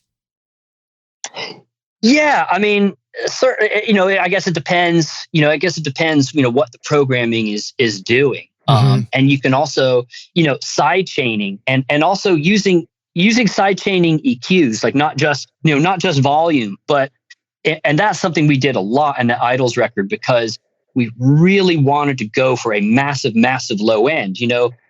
Everything has low end in it. And one mistake that I see some mixers do that I feel makes their mixes sound a bit sterile is doing too much low cutting. Right. Like, okay, only the kick drum should have, frequencies below here, only the bass guitar. And so let's take out, anything below 150 out of the guitars. IDLES are not going to sound good like that. Right. You know what I mean? We went way out of our way to make sure that the guitars had a lot of low end in them. So we are not going to low cut them that severely. Jay-Z V11 to the rescue, if right, only. yeah. So, you can sidechain it so that when the kick hits, it may engage, a very brief, low cut on those things. But you don't want to just flat out cut them. It's going to make them sound small. Yeah, and that's cool. why that record sounds so big, because we didn't go and make things so small that they all fit nicely into, a little pocket. And that's kind of some of what makes those records sound so visceral. Same with something even like Nick Cave or something like that, is you go to a live show, that sound can be overwhelming. It's not perfect. And everything's not in its little pocket. Especially you go to an IDLES show. I mean, it's like being punched in the gut with sound. And we really wanted, if you have a band that's great live, the best thing you can do as a producer when you're making a record with them is try and recreate that live vibe. Unless they ask to do something totally different. I mean, obviously, Yeahs, they're a great live band, but at a certain point they grew into we want to make an album with programming and stuff. And that's kind of the direction we want to go in. So fair enough. That's a creative decision that is really more the band's decision to do that than a producer saying, hey, I think you should start using drum machines and stuff, even though you have one of the best drummers in the world in your band, Yeah. And that's great. I mean, that was really going to be one of my questions is, how do you approach production? What if the band has a live drummer? Do you try and guide them to a new place? And I think I love the way you answered, which is just try and get it as close to live as you can. And I guess if it fits the band and fits the songwriting, then that style production is going to work and it's going to be a natural place to go. Yeah. I mean, you always have to, it's something I learned from Nick and over the years, because, coming from a musician's background, I kind of, I always envisioned myself when I was younger, like a Trent Reznor, I'm just going to go into a studio by myself and make something really awesome. And it's just going to be me. And I don't have anyone telling me what to do. And then I realized kind of at a certain point, I was like, I hate sitting in a room by myself. Yeah. To be honest, mixing is my least favorite part of making a record because it means I'm by myself. Mm-hmm. I'm a social person. I like the creativity and the energy in a room with people in it. Doesn't mean I don't like mixing. It's just, I get lonely sometimes. But, mostly you gotta listen to what the artist wants to do and figure out how to help them achieve what they want. Even if you're a superstar producer, you're not making your record, you're making their record, Yeah. And that's very important.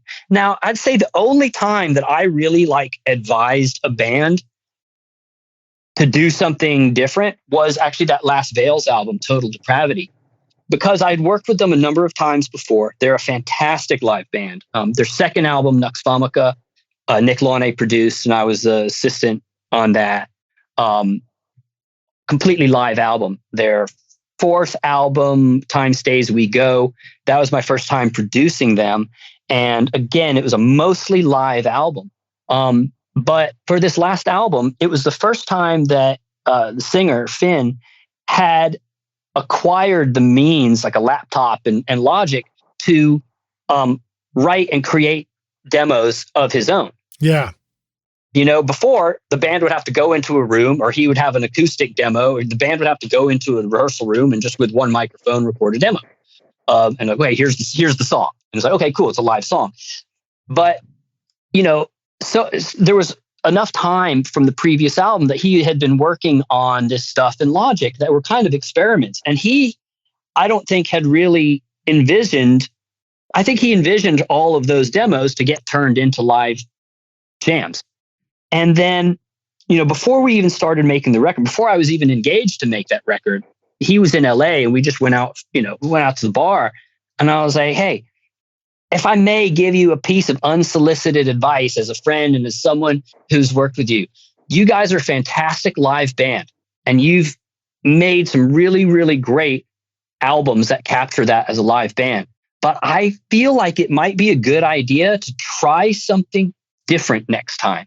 Mm-hmm. And he's like, oh, well, it's funny you should say that because I'm actually going to work with LP from Run the Jewels next week, just as an experiment, because he posted something on Twitter about liking our band. And so just an experiment, that's a genius idea. Go do that. Go make an album with LP.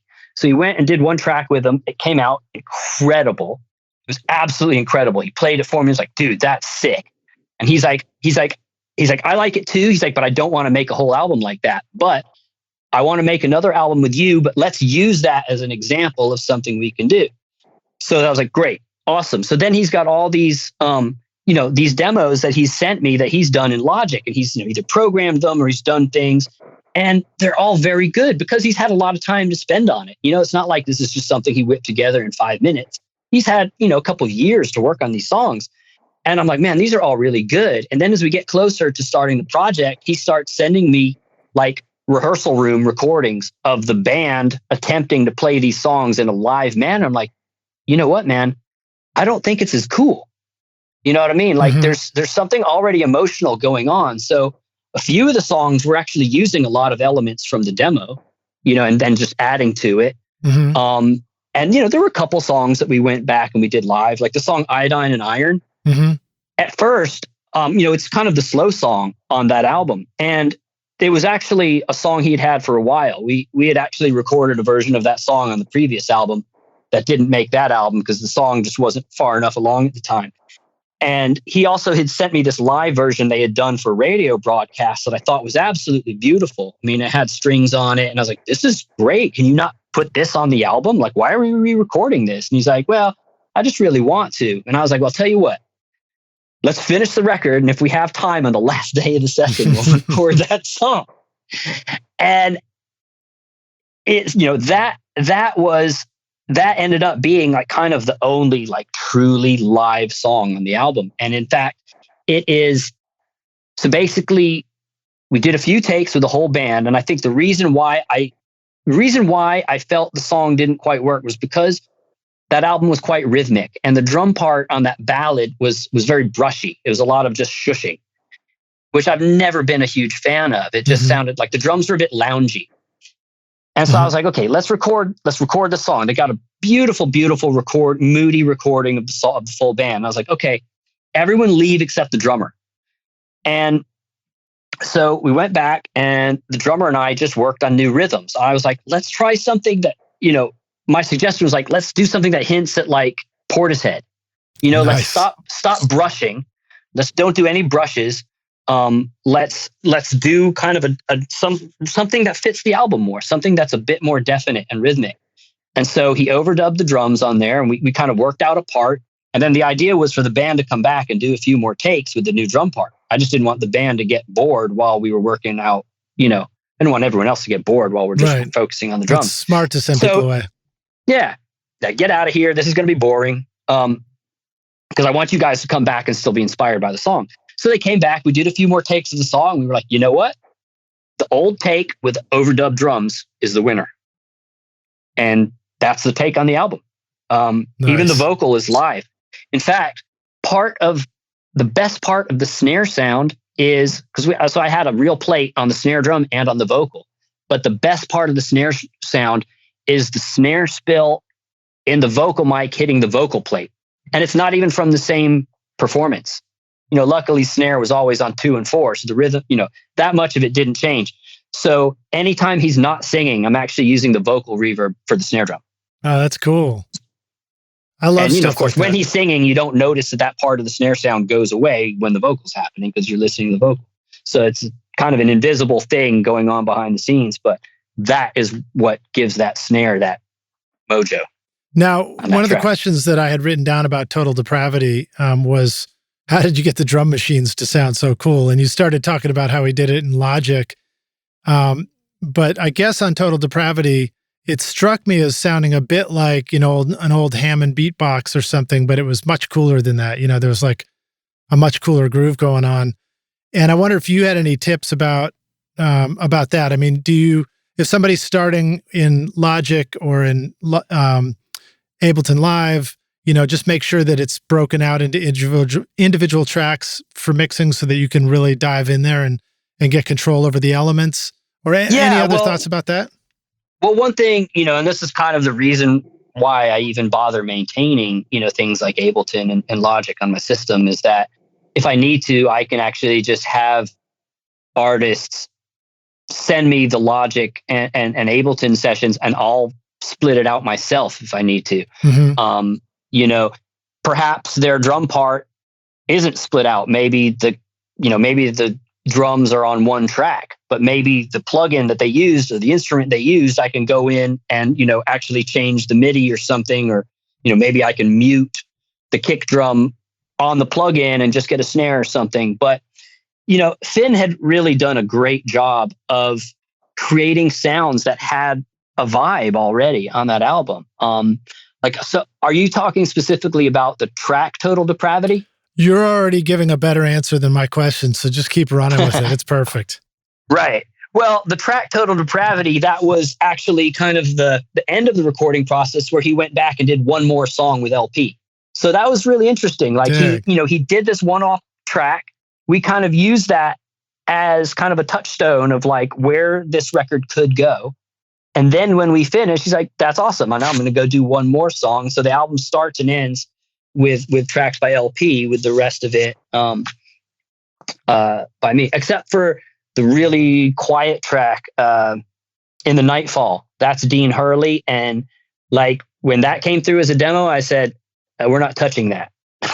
In fact, not only were we not touch that, that's the mix that was used. And Bernie, our mastering engineer, didn't even EQ that track. I said, when I first heard that, I was like, this is finished.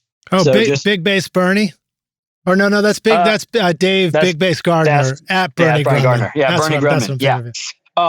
Yeah. I mean, when I heard that, because Nightfall was also a song that we had recorded on the previous album that we didn't use. He did that beautiful version with Dean Hurley, and I heard that. I was like, well, it's definitely going on the album, but it's finished, so we don't need to think about that track until mastering. But yeah, I mean, it was just, you know, it was really an experimentation. You know, the guitar player, the other guitar player had picked up a pedal steel in preparation for that album. And I was like, okay, that's going to be interesting. How can we not make it sound like a country record? And the answer was lots of effects. We used a New Neighbor shimmer reverb, which is kind of like an octave reverb, kind of like that Brian Eno kind of thing, where you feed like a harmonizer and a reverb, and you feed them back into each other. And the Chase Bliss warped vinyl for modulation. And we ended up, you know, kind of creating a sound with pedal steel that's on almost every song. I mean, there's pedal steel on almost every song, but you never feel like you're listening to a country record. That's great. Especially because the album is so rhythmic and dark and urban sounding, like it would have been really out of place to just have like a straight up country sounding. Which one was that? Steel on that. Where was that? That's on Total Depravity. That's on like almost every song. Has some like House of Spirits. House of Spirits features it a lot. Yeah. In fact, we used the warped vinyl so much on the record. The keyboard player is the one who brought the pedal in. We used it so much that Finn and Dan, the other guitar player, both had to buy one before the next tour. That's great. And that's a pricey box. Now, like do you ever mess around with some of the Eventide stuff, like the H9 pedal or the H9, their new H9000 box? Have you had a chance to play with those? Yeah, so actually we had an H9 for that as well. The keyboard player had brought in. That was pretty fun. I use a lot of the Eventide plugins, like their new, I guess they're like the H9 series plugins where they've taken like just like individual algorithms from the H9 and just made a dedicated plugin like of it, like Black Hole. Oh, yeah. Black Hole is brilliant. That Invasion album, the Invasion album, Beautiful Stories, that has Black Hole all over it. On drums, it's on everything. The secret to a great mix is to start with great source tracks, and this means you need great microphones. JZ Mics in Riga, Latvia brings you the new BB29 Signature Series microphone to help your recordings add clarity and detail to your mixes. At the heart of JZ microphones is the unique Golden Drop capsule design with a lighter, faster diaphragm that delivers great clarity and fidelity without distracting colorations and distortions. The new BB29 microphone has a Class A discrete amplifier circuit, extremely low self-noise, and transformer-coupled output to bring an expensive sound to your studio for an affordable price. JZ offers a 5-year warranty, free shipping to the US, and a 30-day money-back guarantee. Plus, for a limited time, you can use the coupon code ROCKSTARS to get 50% off the BB29 at jzmic.com.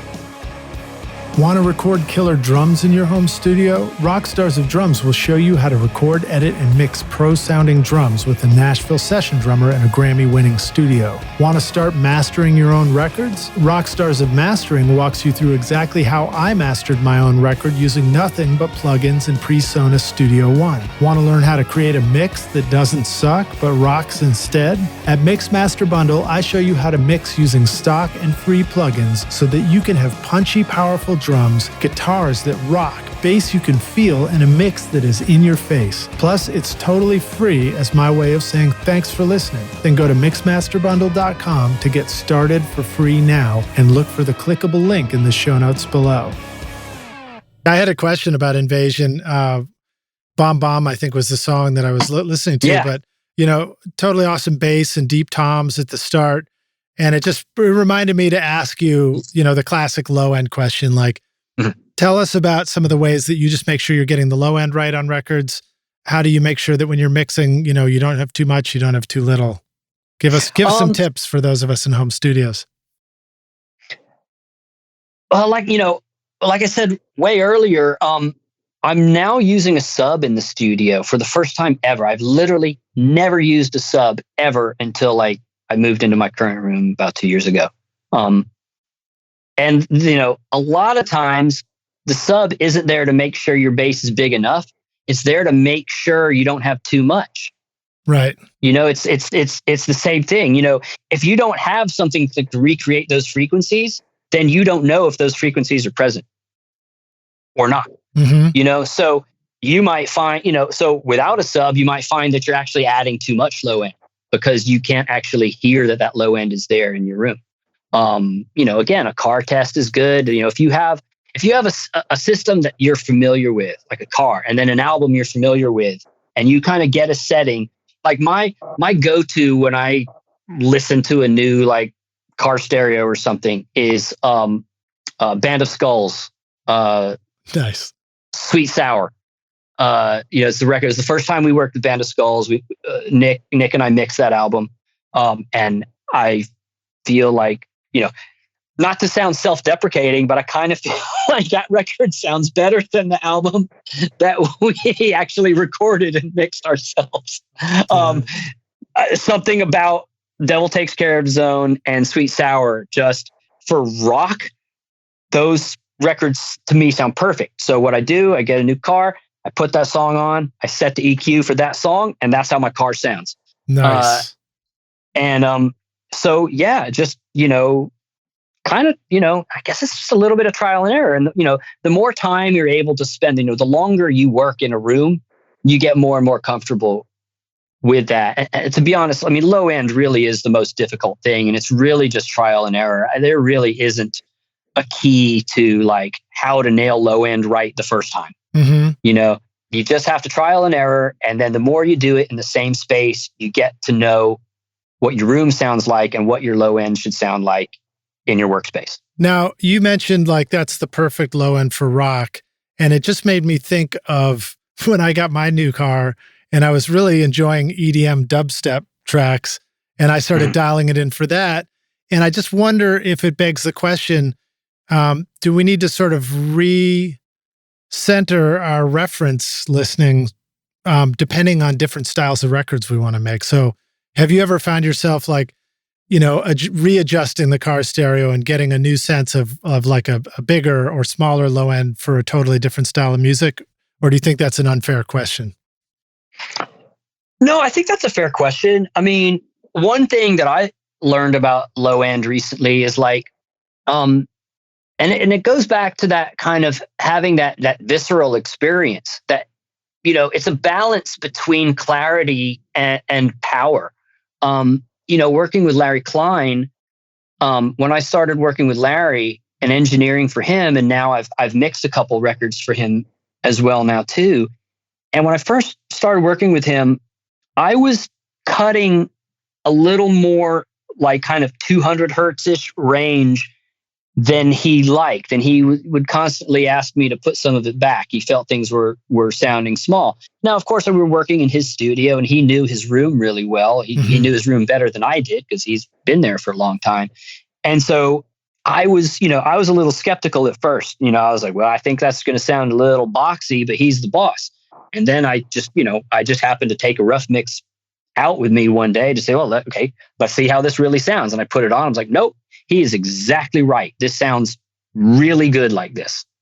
And it was like, okay, like it's a balance. I mean, yeah, you don't want things to get boxy, but you don't want things to sound two-dimensional and thin. And I think that's, when I've had problems with other people mixing my stuff in the past, that's usually been what the issue is like they've gone too out of their way to compartmentalize parts and sounds and frequencies. And there's, you use a word like boxy, and that in this case is meant to indicate maybe that was the wrong sound. But I find there are like times where boxy might be the perfect description for a particular part or a style. One of the records that I wrote down, Jesse Evans' Read My Mind, I made a note that it's a great cross of like indie meets huge dub music, And it's like, I remember that one starting out with a drum fill that was kind of like almost boxy and distorted, but then it goes into this big dub, ethereal space. And I love that combination. What are some, any stories you want to remember from that project, or just, cross-pollinating different styles like that? Yeah, that was a real interesting project. I came across Jesse's music through another artist that I had worked with. They were just friends, and like, kind of a gothy project.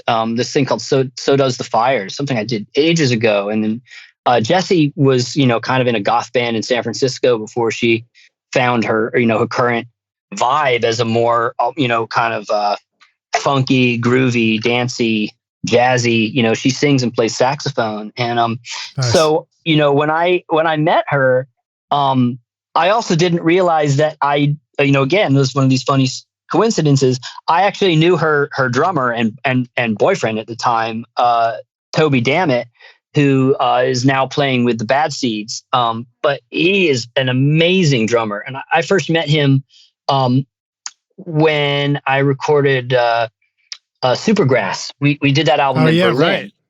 Yeah. So Jesse and Toby lived in Berlin for a long time. And Toby was our, on one hand, drum tech, but also he was kind of our fixer in Berlin. Like, he was telling us cool places to go. And he was American, but he'd been in Berlin a long time and knew a lot of people. So, he really helped with that record a lot, and we got to be really good friends. But I didn't even realize until I went to see Jesse live, and I was like, oh my God, Toby, what's up? Nice. But yeah, recording that album and recording Toby, I mean, he's just an amazing drummer. So we recorded that album here in LA at CD Underbelly, the studio I mentioned with the API. And then she had moved to Sao Paulo and was like offered a publishing deal with a company for Brazil that had their own studio, and basically, got the mix time for free at the studio overnight. So it was a little bit of a challenge. That was the first time I'd ever mixed in the box, and I was doing it in a room that I wasn't familiar with, and I was doing it, from 7 p.m. to 7 a.m.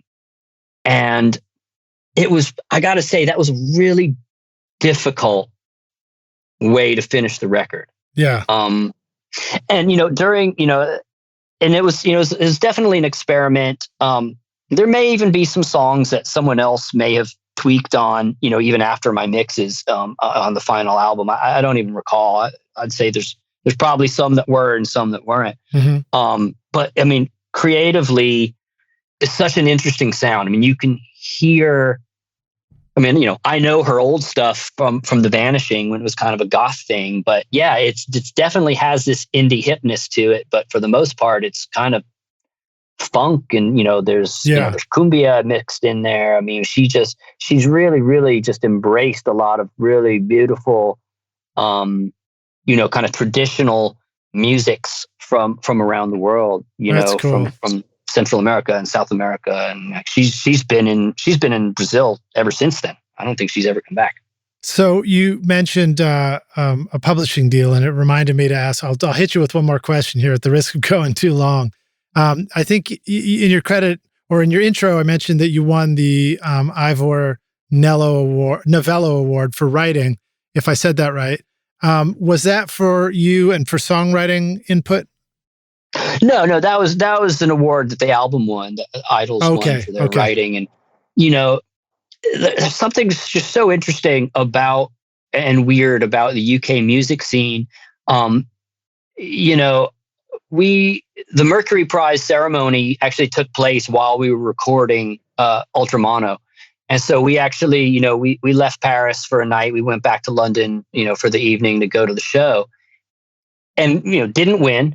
And the next day, the band actually felt very relieved that they hadn't won, because they felt that it would have put too much pressure on them to win. Like, they were like, it was great being nominated, and it's even better to not win, because we've gotten the recognition, but we haven't gotten the stigma of, the pressure of having won. But that was something, the Ivor Novello was something, because it's not, and the Ivor Novellos are, they have awards for theater as well. It's more of a writing prize.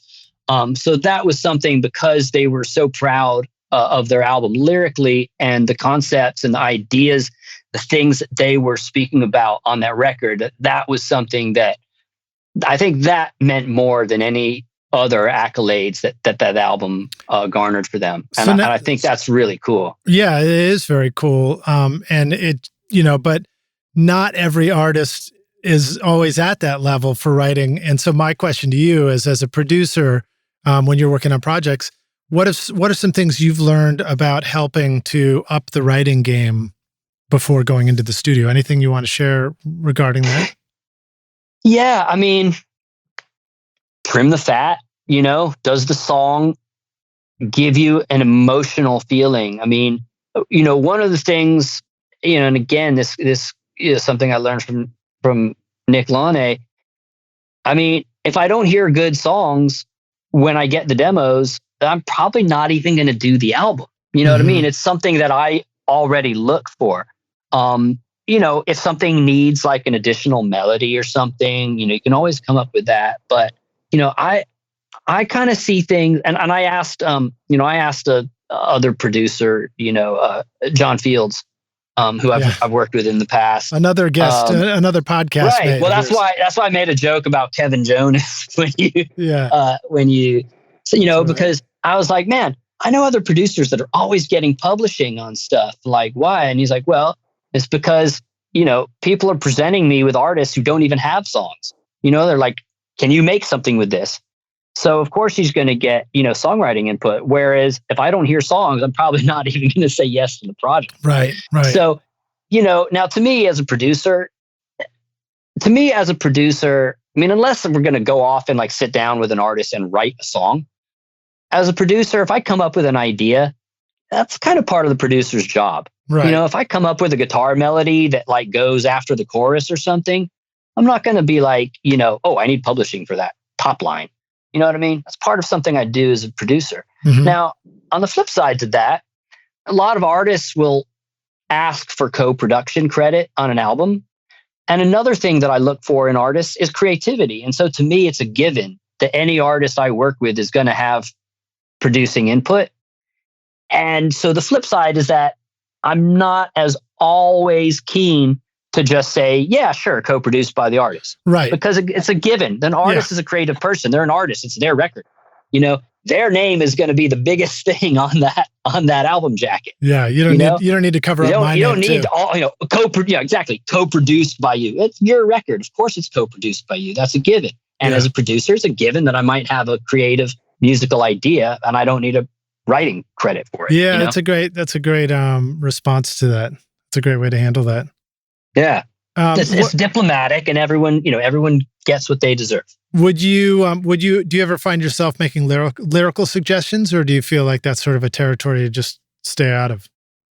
Yeah, I will if something seems awkward to me, or if I, sometimes I'll only make a suggestion if I have a solution. Like, I won't say like, I don't like that unless I have something better in mind. Because if we can't come up with something better, I don't want to make the artist feel self-conscious. Right. Yeah. Good point. If it's like, I don't think that's very good. Well, we don't have anything better. So now we have to do it that way. And they're like, yeah, but is it good? Yeah. It's a good way to fuck the record up. Yeah.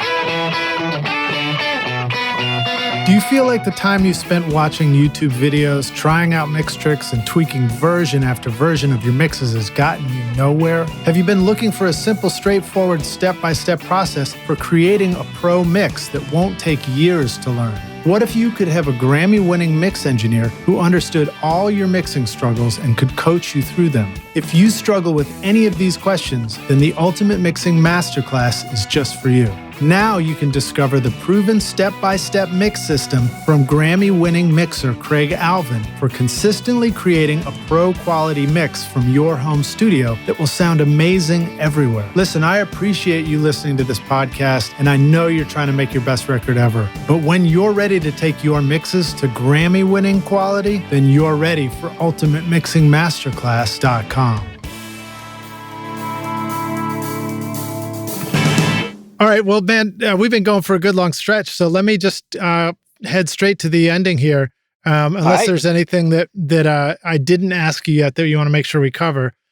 But this would be a hypothetical question. We'll take the Wayback Studio machine, and you get to go back in time and find young Adam.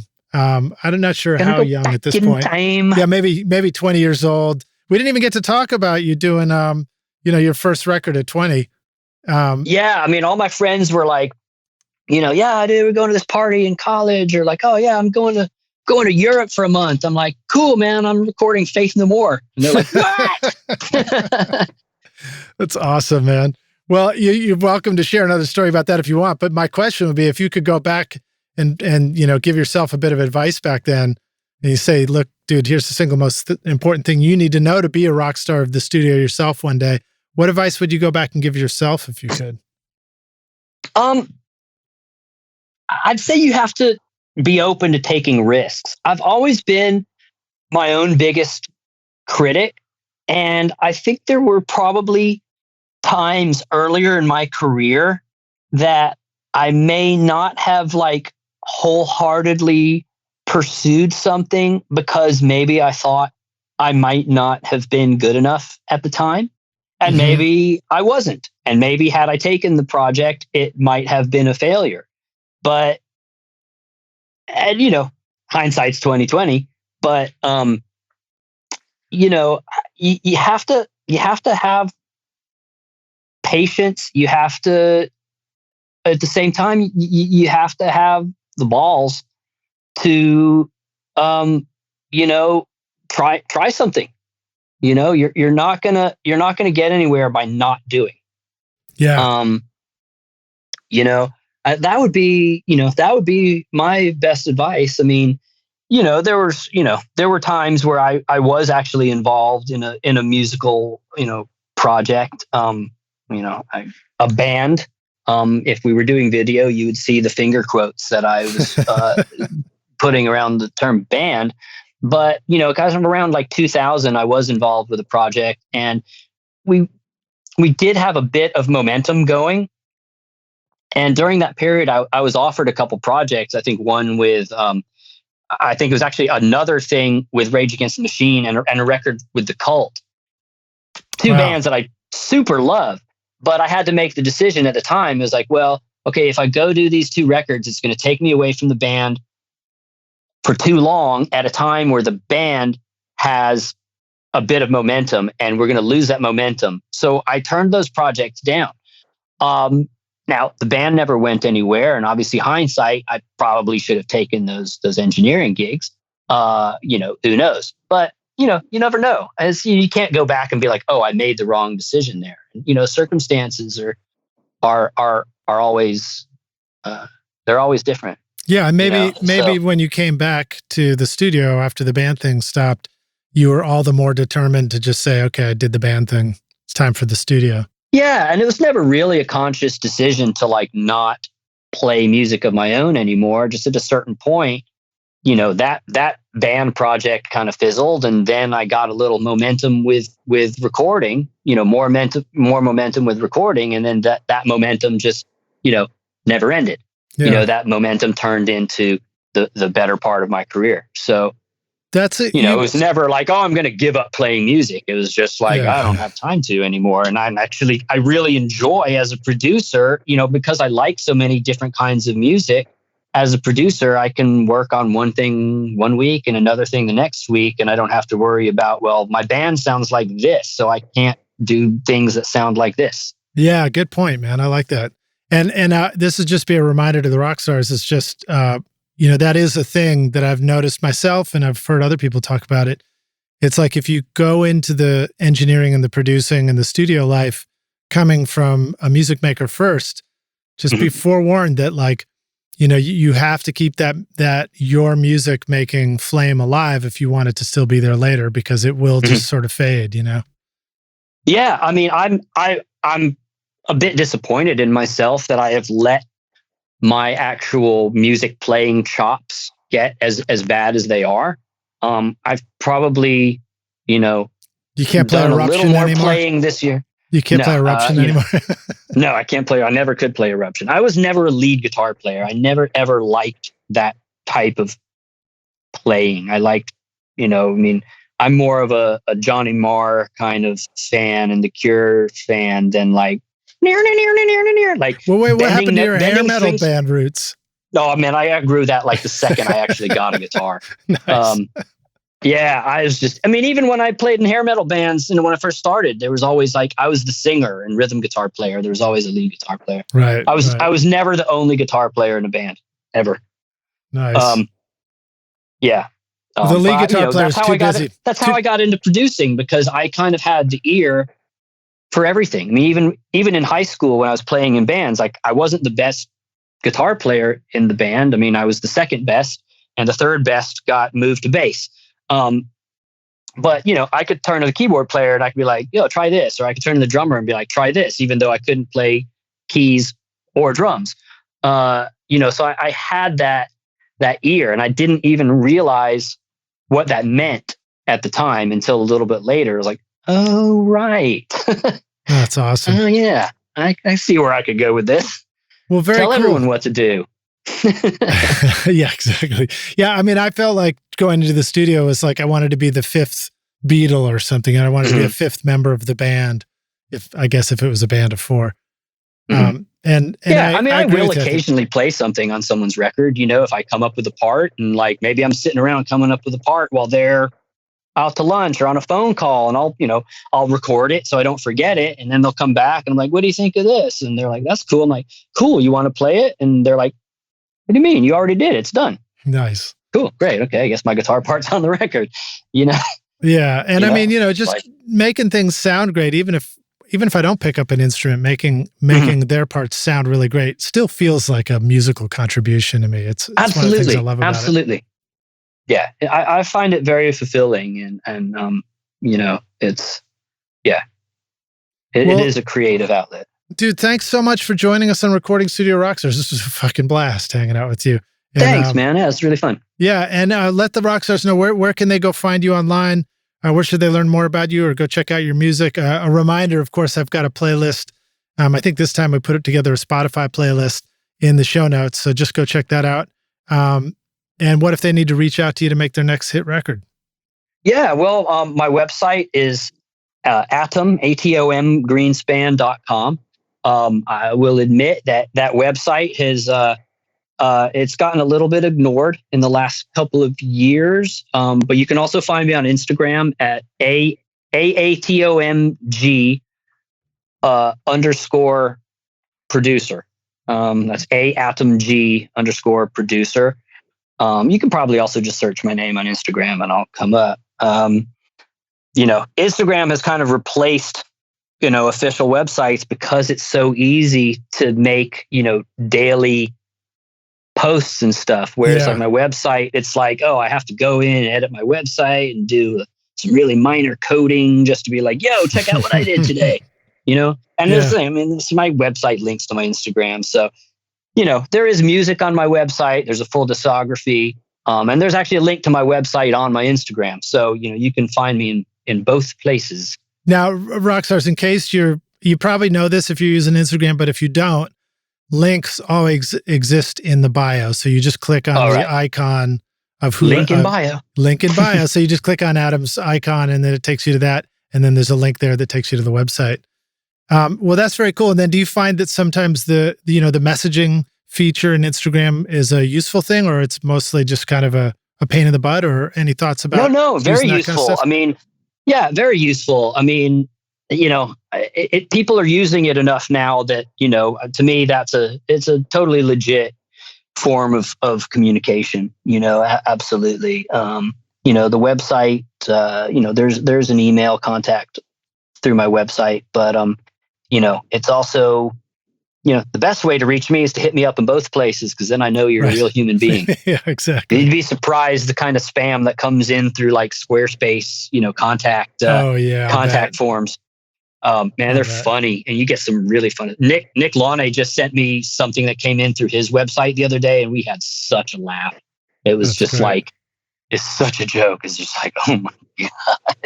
And I actually suggested that he forward it to our manager, telling him that he's kind of interested in it, just to wind our manager up. Yo, check out my beats or whatever. It was like, I'm interested in this. Fine, you reach out to them, find out. Check out my new thing. Rockstars, I will give you a shout though. While you're at Instagram, you could go follow both of us there. Recording Studio Rockstars. I think we're RS Rockstars on Instagram. So we're trying to post a bunch there too. So let's all use Instagram more. Whatever. Right. Dude, great to hang out with you, man. Thank you so much for joining us on Recording Studio Rockstars. It's been an absolute blast. I ran out of space on my paper here. I was taking so many notes. I quit writing things down because it was just too much good stuff finally. I look forward to meeting you in person, and I hope we get to do this again, man. Thanks, man. Well, I doubt we'll have NAMM this year, but maybe next year. Yeah, maybe we'll have it next year. And then Rockstars, again, I encourage you to go listen to the playlist. Adam's discography is in the show notes. There were more cool records in there than I possibly could have talked about on this interview. So thank you so much for doing this with us. Sure thing. It's my pleasure. All right, man. We'll see you around. Look forward to seeing you in the studio. All right. Thanks a lot. Cheers, have a good one.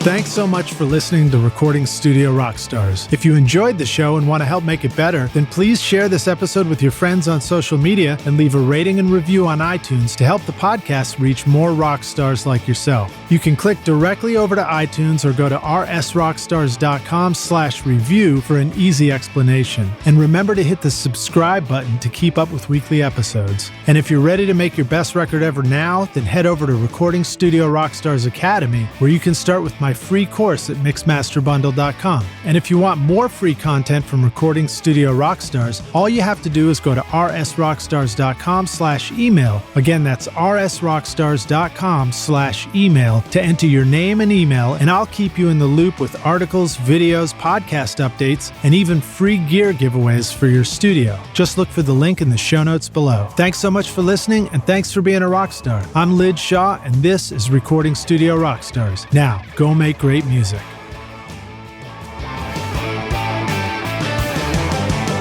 Recording Studio Rockstars would like to give a big thank you to our amazing sponsors who help make this episode possible. Sound Porter Mastering, OWC, Adam Audio, Spectra 1964, Isotope, and JZ Microphones. Remember to get your free mastering demo at soundporter.com and use the coupon codes ROCK10 at Isotope for an additional 10% off, and ROCKSTARS at jzmic.com for 50% off the BB29 for a limited time. You'll find links to all these wonderful sponsors in our show notes. These are all things I highly recommend for your studio. They're going to help you make your best record ever. I would also like to give a big thank you to our Rockstar team here at Recording Studio Rockstars, Vlad Weselchenko, Braden Stremming, and Hugh McDonald for additional podcasts and video production. You guys rock. Thanks so much for listening, and we'll see you in the next episode. Cheers.